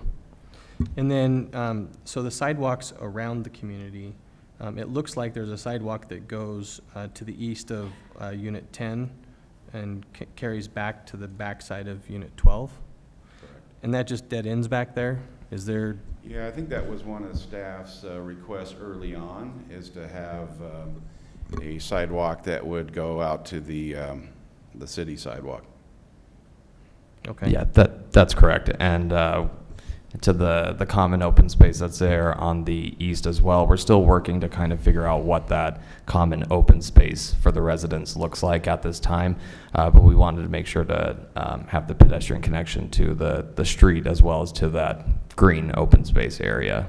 Okay, so that was my next question, is what does that look like, and what's it going to be filled up with, and how does that what's that landscape area look like with the properties to the east? So obviously that's still in discussion. Yeah, we do have a landscape plan, and right now it was sod and trees, and we follow Arvada's code on all the landscaping. And I think you mentioned there'll also be a 6-foot fence there as well. Exactly. Okay. Yes. Yeah, and that is the edge where the buffer is required because those properties to the east are zoned as commercial. So therefore, this development was required to put in a 20-foot buffer on that edge, including the 6-foot tall privacy fence. Okay. Right now, I think there's just a chain link fence there. Okay. Thank you, Mr. Lindsay. And I just have one other follow-up question for staff. I believe it was Mr. Green, on behalf of Mr. and Mrs. Moore, made the statement that there was, now I've just lost my train of thought by looking at my notes, because I didn't write it down. But there was an issue with, my gosh, I'm going to have to come back. Sorry. Okay, no problem. Mr. McGough? Thank you. I have a couple of questions for clarification of the applicant. Driveways. Well, first of all, let me ask, first question. Are the units 11 through 14 do look different in size on the map here? Are they different at all? Okay, so that's just my perception that they seem a little bit different. Secondly, on the driveways, we're just indicating the with the gray area on the map, or I guess on this it's more a blue area on the one that's behind us on the screen, behind me on the screen. How long are those driveways? Are they full-length driveways? What? Yeah, they would not be full. They're more of an apron than they Okay, are so- than being able to park there. We can give you the size. How does there. that compare with the other units, 1 through 10? They appear to have longer driveways, and then the short ones for 11 through 14.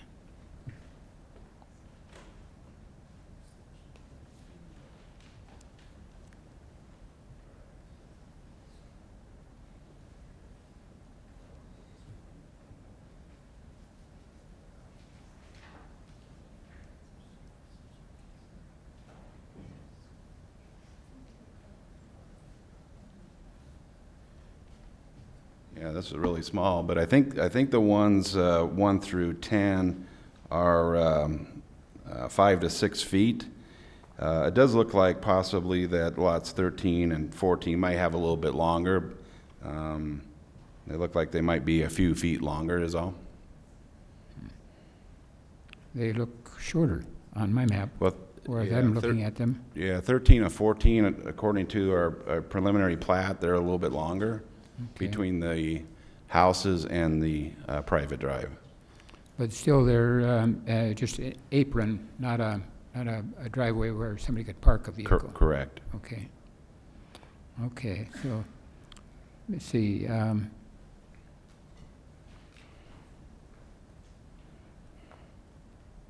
Okay, that's all the questions I have at this point. Thank you. Mr. Jones, did you figure out your question? No, but I have another one. Okay, go ahead. Will this community be governed by an HOA? Yes, absolutely.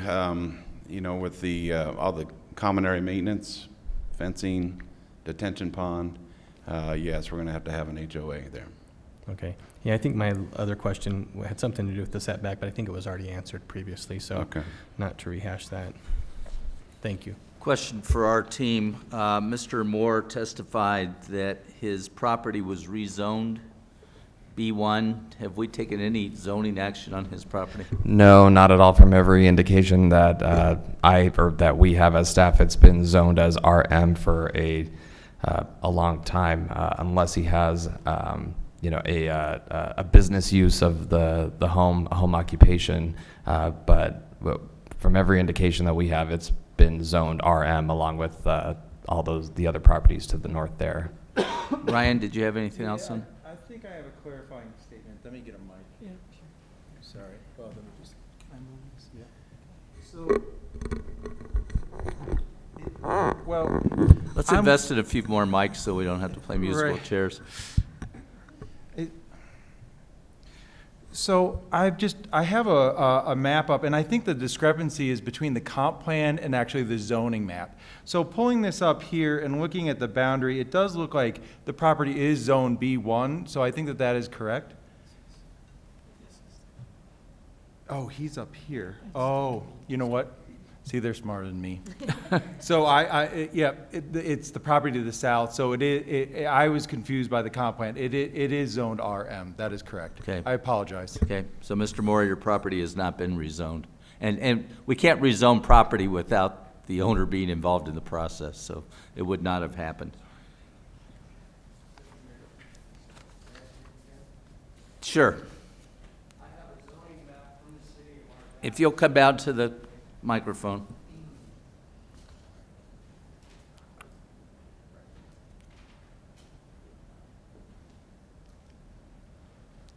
I have a zoning map from the city of Arvada that shows that our property is zone B1. It was zone B1 at the same time that we bought the property that you're looking at now for development that we sold.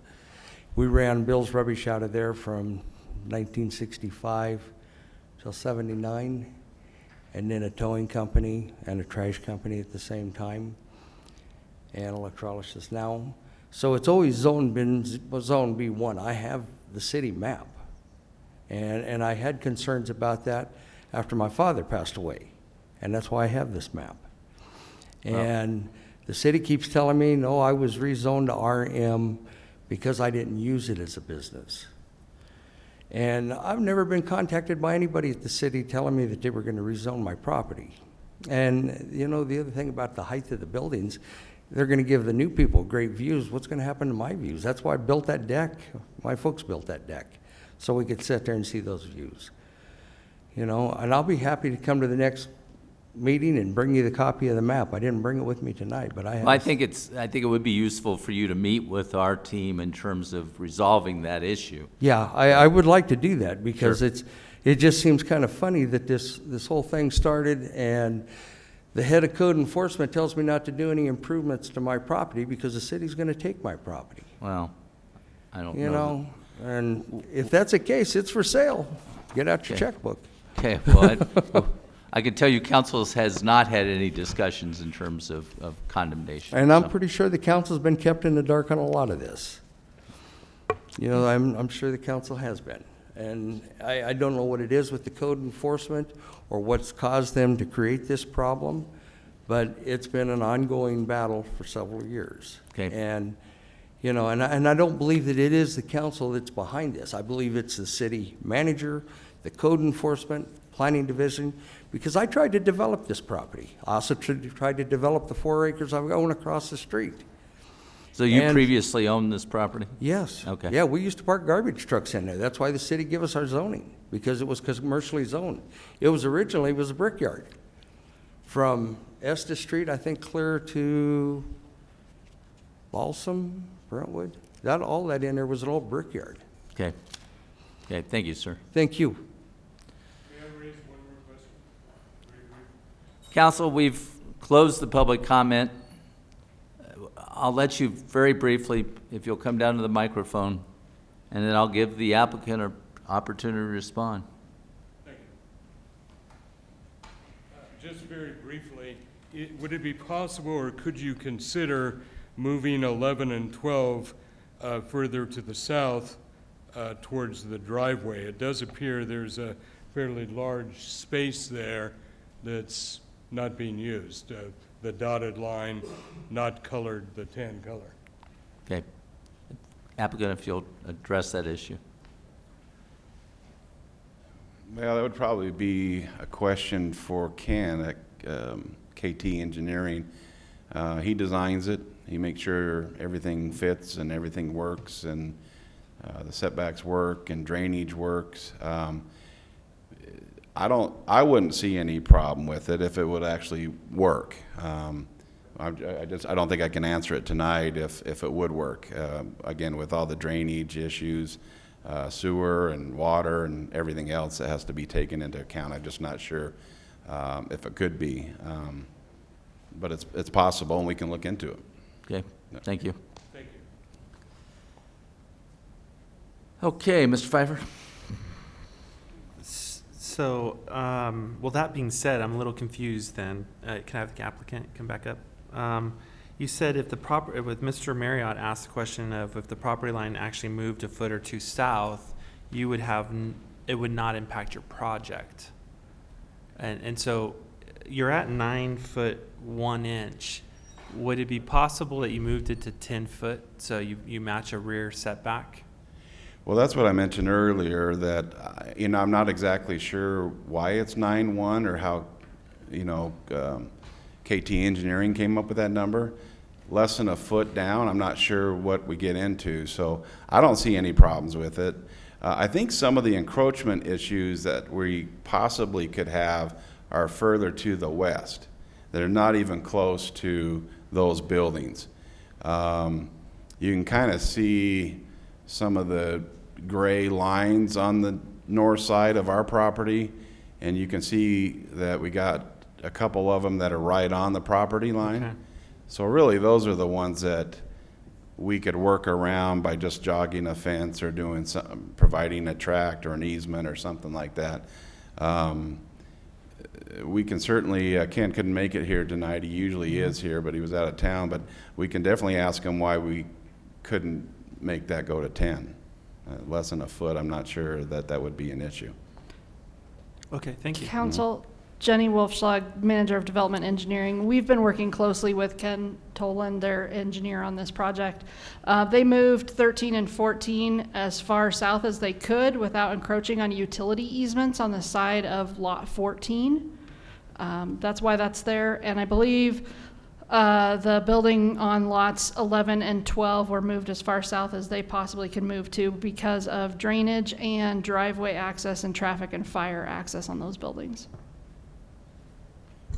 Okay, thanks for that input. With regard to the possibility of screening on the north side, does that affect the height restrictions at all? Not with screening? No, it does not. Okay, I see two heads shaking the same way, so I'll take that as definitive on that issue. Okay, any other questions from anybody on council? If not, I would entertain a motion. Mr. Marriott.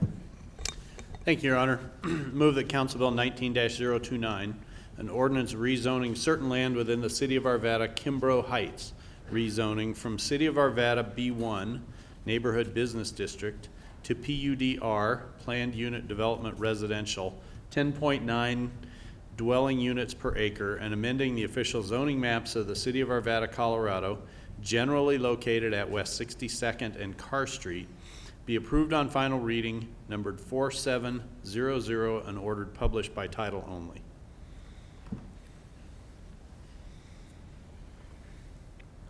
This is simply the rezoning. Obviously, some of the other issues we'll be addressing in subsequent motions.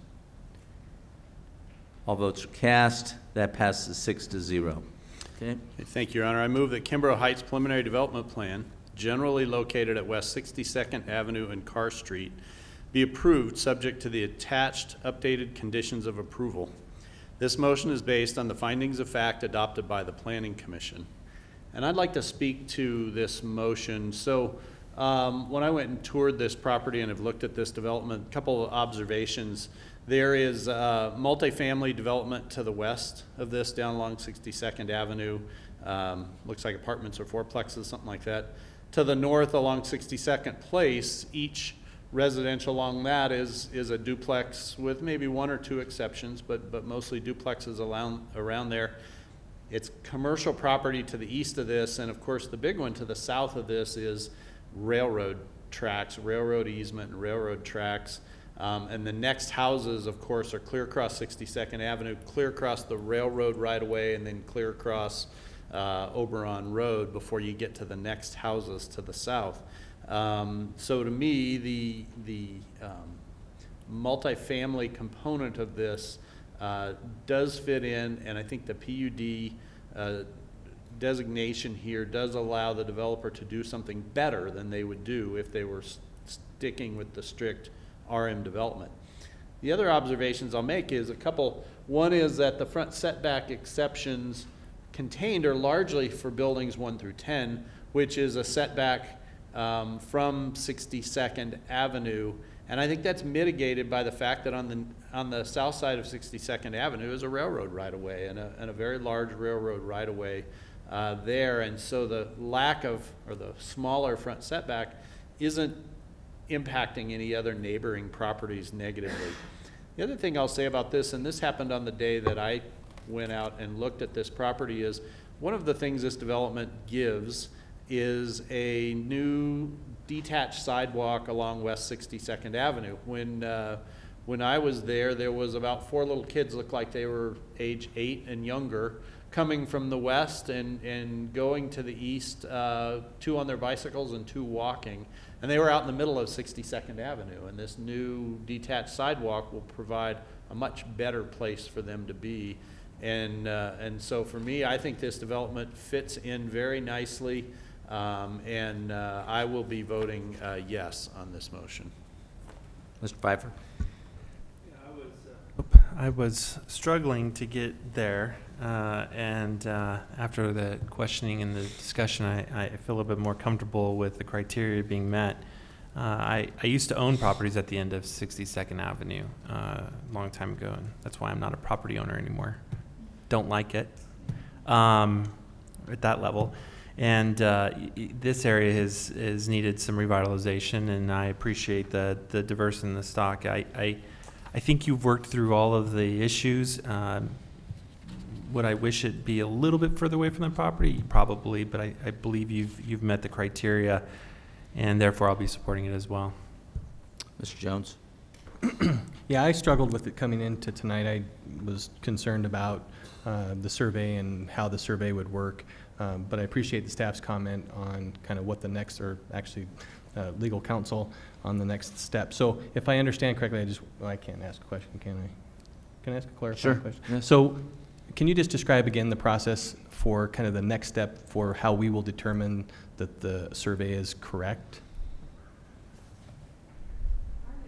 Our next step will be to move in the direction of the final development plan, which means we'll ask the applicant to submit an ALTA survey, which is right now, as I understand it, what we have is a boundary survey.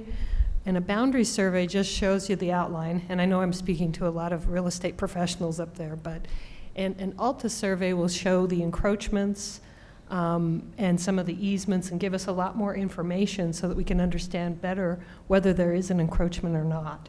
So we can't really move forward until we get better information.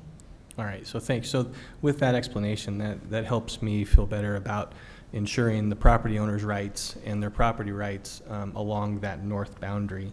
I think that this is, it's a relatively difficult piece of land to develop, and I applaud the applicant for putting in some product here that I think people who live there in this little tiny community will enjoy. And again, I appreciate, as Mr. Marriott, the detached sidewalk that will continue from Dover all the way there to the end of the street for the convenience store. I'm sure that's where those kids were heading. So, so for those reasons, I will be supporting this project. Mr. McGough? Yes, I too plan to support the motion, and particular help this evening was the assurances from the developer that in the as the final development plan is prepared, there will be the accommodations made concerning the views to the north, the screening, perhaps the reduction in the size of that overlook area. And the willingness, although it was stated later that it's not really feasible to move a building back, but you are willing to make whatever accommodations would be necessary. And so I think it's, I feel comfortable in supporting the preliminary development plan and look forward to the other changes that would come with the final development. Thank you. Mr. Marriott, would you consider a couple of potential amendments? One would be that either the rooftop decks on 12 and 13 be set back further than what is being proposed for the other ones, or screening on 12 and 13. And secondly, that the developer either in the event any of the structures to the north of their property actually encroach upon the developer's property, that the developer provide easements so that no buildings are torn down. Your Honor, I would certainly consider those as friendly amendments. I would But I want to hear probably from, want to ask the developer if you accept those. if he's okay with that. Right. Yes, absolutely, and that's, again, we were trying to get that done before tonight's meeting with Mr. Hawley and just couldn't get that worked out, but okay. Yes, absolutely. Okay, very good. So I will accept both of those as friendly amendments to my motion on this preliminary development plat to include that buildings 12 and 13, either include rooftop decks that are set to the south of sides of those buildings, or that screening be provided, and maybe or provided, so that either or both. And that also in the event of any property line dispute, that there will be no removal of existing structures to satisfy the development here. So I'd be happy to accept both of those. Okay. With that, I can support the motion. All votes are cast. That passes 6-0, Ms. Ford being absent. Okay, I have one more motion to make here, and that is that I move that Kimbrough Heights preliminary plat, generally located at West 62nd Avenue and Carr Street, be approved, subject to the attached updated conditions of approval. This motion is based on the findings of fact adopted by the Planning Commission. All votes are cast. That passes 6-0. That concludes the discussions on the Kimbrough Heights. Why don't we take a brief stand in place, then we'll complete our agenda.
Mr. Devon?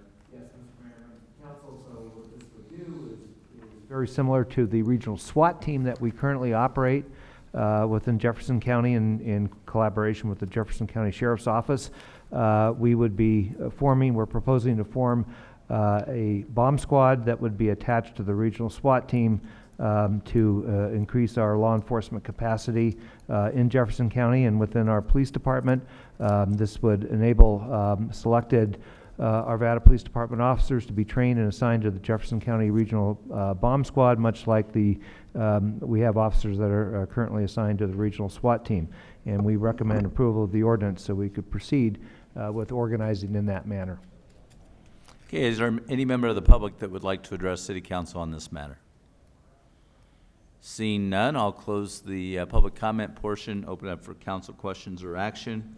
Mr. McGough, I think you're first. Yes, I have a question for Mr. Devon. Do we have anybody currently trained, ready to be part of this team, or would the training all come in the future? The training will come in the future. Okay, and it would be one officer? It could be more. Could be more. But depending on, it would be one officer that would essentially be assigned at any one time. Okay, thank you. Mr. Marriott. I have a question. So this isn't so much an ordinance about bomb squad services. I would assume that if we have need for a bomb squad right now, Jefferson County responds as the bomb squad. That's correct. This is more about us contributing essentially to that bomb squad with labor, with personnel. Is that correct? Is that correct? What it is? Yep. Okay. Thank you. Mr. Jones. Happy to make a motion if there's no other questions. I'll be happy to hear your motion. Thank you. I move that Council Bill 19-030, an ordinance authorizing intergovernmental agreement for the creation of a regional bomb squad between Jefferson County and the City of Arvada, be approved on final reading, numbered 4701, and ordered published by title only. Motions for approval. All votes are cast. Passes 6-0, Ms. Ford being absent. Ms. Morris, on these next three items, can we handle all three at the same time, or should we open them separately? I think you can handle them all three at the same time. They are related Right. and under the same subject matter, so I don't have an issue with that. Very good. Okay, in that case, then I'm going to open the public hearing on Council Bill 19031, an ordinance authorizing the second amended and restated intergovernmental agreement for the Jefferson Parkway by and between the City of Arvada, Jefferson Center Metropolitan District Number 2, Jefferson Center Metropolitan District Number 1, Jefferson Parkway Public Highway Authority, Cimarron Commercial LLC, and Cimarron Development Company. Same time, we'll be considering an ordinance authorizing the Second Amendment to and assignment of the slope easement agreement by and among Cimarron Commercial LLC, Cimarron Development Company, Jefferson Parkway Public Highway Authority, and the City of Arvada. And we'll also consider Council Bill 19033, an ordinance authorizing the assignment of access control lines between the City of Arvada and the Jefferson Parkway Public Highway Authority. Mr. Devon. Yes, Mr. Mayor, members of the council, as you may recall, back in 2015, you had approved an amended and restated intergovernmental agreement between the city and the metropolitan districts that you just described and the Jefferson Parkway Public Highway Authority in order to transfer certain properties and lands for the construction of the Jefferson Parkway. Since 2015, there's been additional engineering and work that has more specifically assigned the property and done some alignment change and other things that have helped to more accurately define the exact roadway, the exact pathway for the Jefferson Parkway. The current plans call for a full interchange at State Highway 72, a partial interchange at Candelas Parkway that led to the relocation or the changes in the property as described. And what the proposed ordinances before you tonight would be to accurately reflect the proper identification of the parties involved with the subject matter of this transaction, as well as the specific identification of the right-of-way needed to construct the Jefferson Parkway. If you have any questions regarding this, I know Bill Ray is here in the audience. He is dressed for the occasion and would be happy to answer any questions that you may have. Very good. Is there anybody who would like to testify on these 3 items tonight? Seeing none, I'll close the public comment portion. City Council, what action do you wish to take on each of these? Mr. Jones. Prepared to make a motion if there's no other questions. There are no other questions. Or 3 motions. So first, I move that Council Bill 19-031, an ordinance authorizing the Second Amendment and restated intergovernmental agreement for the Jefferson Parkway by and between the City of Arvada, Jefferson Center Metropolitan District Number 2, Jefferson Center Metropolitan District Number 1, the Jefferson Parkway Public Highway Authority, Cimarron Commercial LLC, and Cimarron Development Company be approved on final reading, numbered 4702, and ordered published by title only. Motions for approval. All votes cast. That passes 6-0. Thank you. Next, I move that Council Bill 19-032, an ordinance authorizing the Second Amendment to and assignment of the slope easement between, easement agreement by and among Cimarron Commercial LLC, the Cimarron Development Company, Jefferson Parkway Public Highway Authority, and the City of Arvada be approved on final reading, numbered 4703, and ordered published by title only. All votes are cast. That passes 6-0. And last, I move that Council Bill 19-033, an ordinance authorizing the assignment of access control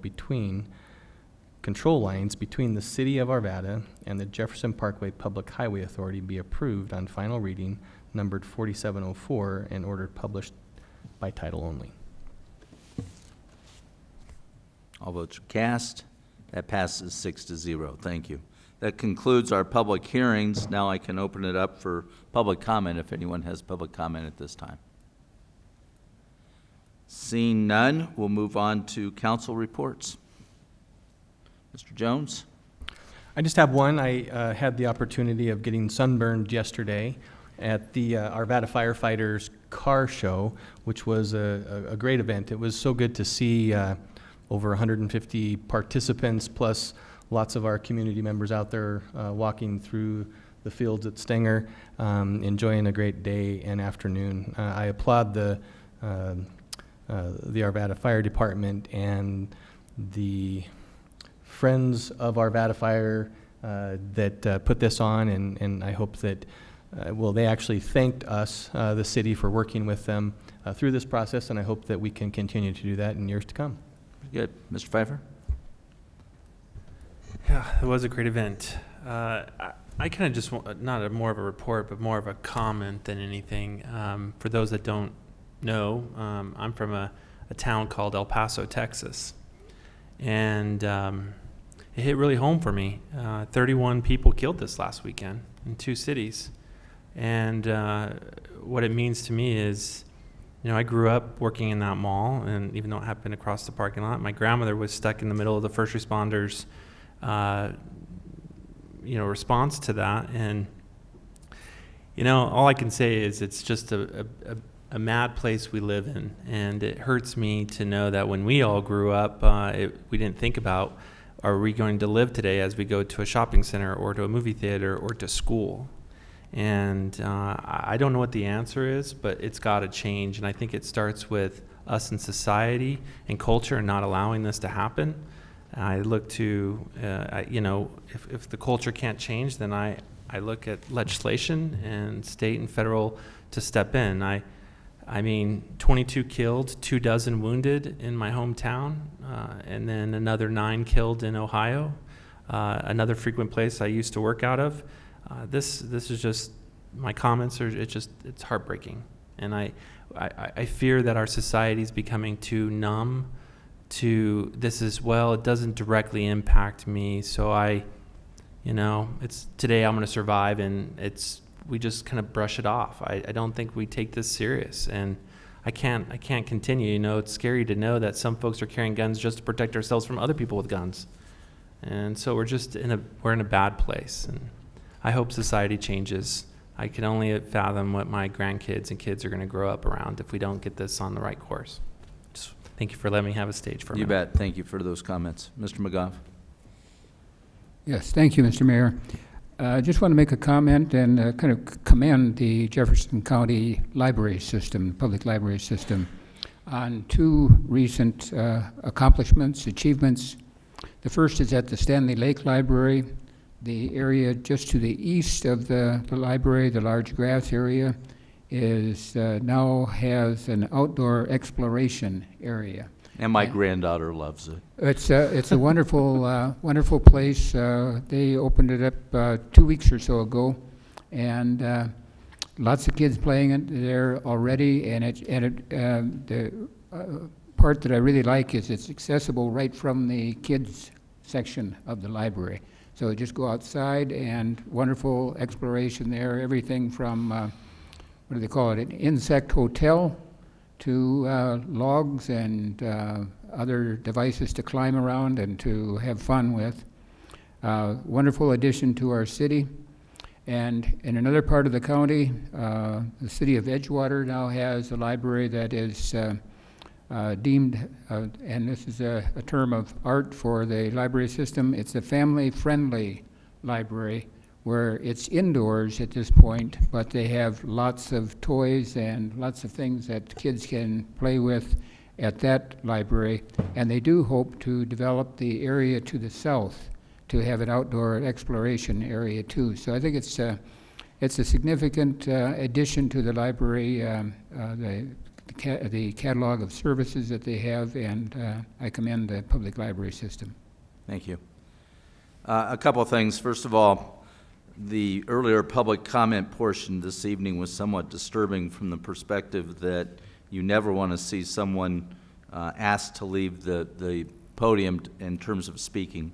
But our rules do provide that each speaker has up to 3 minutes, and of course we have the 5-minute session at the end of it. And we were simply following our rules in terms of that process.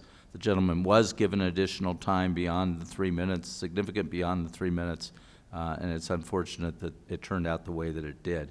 Secondly, on a much brighter note, had the great pleasure of trying out a new restaurant last night, Lot 1, up in the village at Five Parks. On the west side, there has been it is a food desert when it comes to fine dining, and it's a great addition to that area, and I have to applaud Shelley Cook, because if it wasn't for Shelley Cook, who came up with the concept for the type of construction that happened in that area of Five Parks, it would have never have happened. She had the vision, the foresight to look at that kind of potential for a small town center, which has it's taken a long time, but it really is really manifesting into an incredible facility. So thank you, Shelley Cook.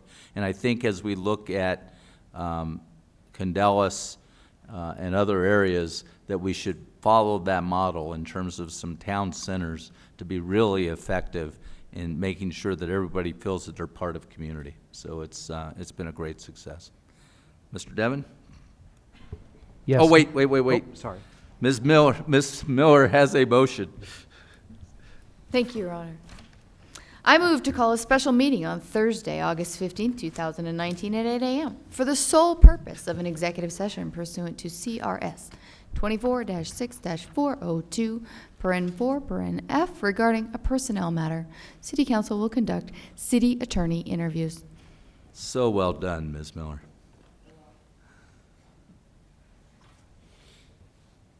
All votes cast. That passes 6-0. I'm sure because of your presentation of the motion. Okay, Mr. Devon. I'm not sure I can follow that, but I'll try. Mr. Mayor, members of the council, next Monday we will have a workshop on the 2020 to 2025 council strategic plan, presentation of it, and the short-term rental ordinance will be, a draft ordinance will be presented, and we'll have an update, as I think Mr. Archer mentioned, on the 10-year capital improvement plan. From the City Attorney's Office. Nothing at Ms. this time, Morrison. Your Honor. Okay, before we adjourn, I do want to make one more comment, and I wish I should have made it a little bit sooner, and maybe should have made it much sooner.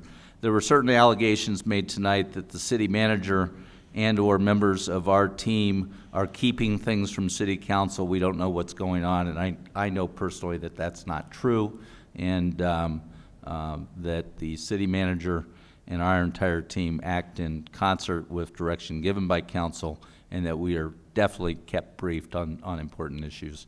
And so, on behalf of myself, I apologize for not previously challenging that statement. We stand adjourned.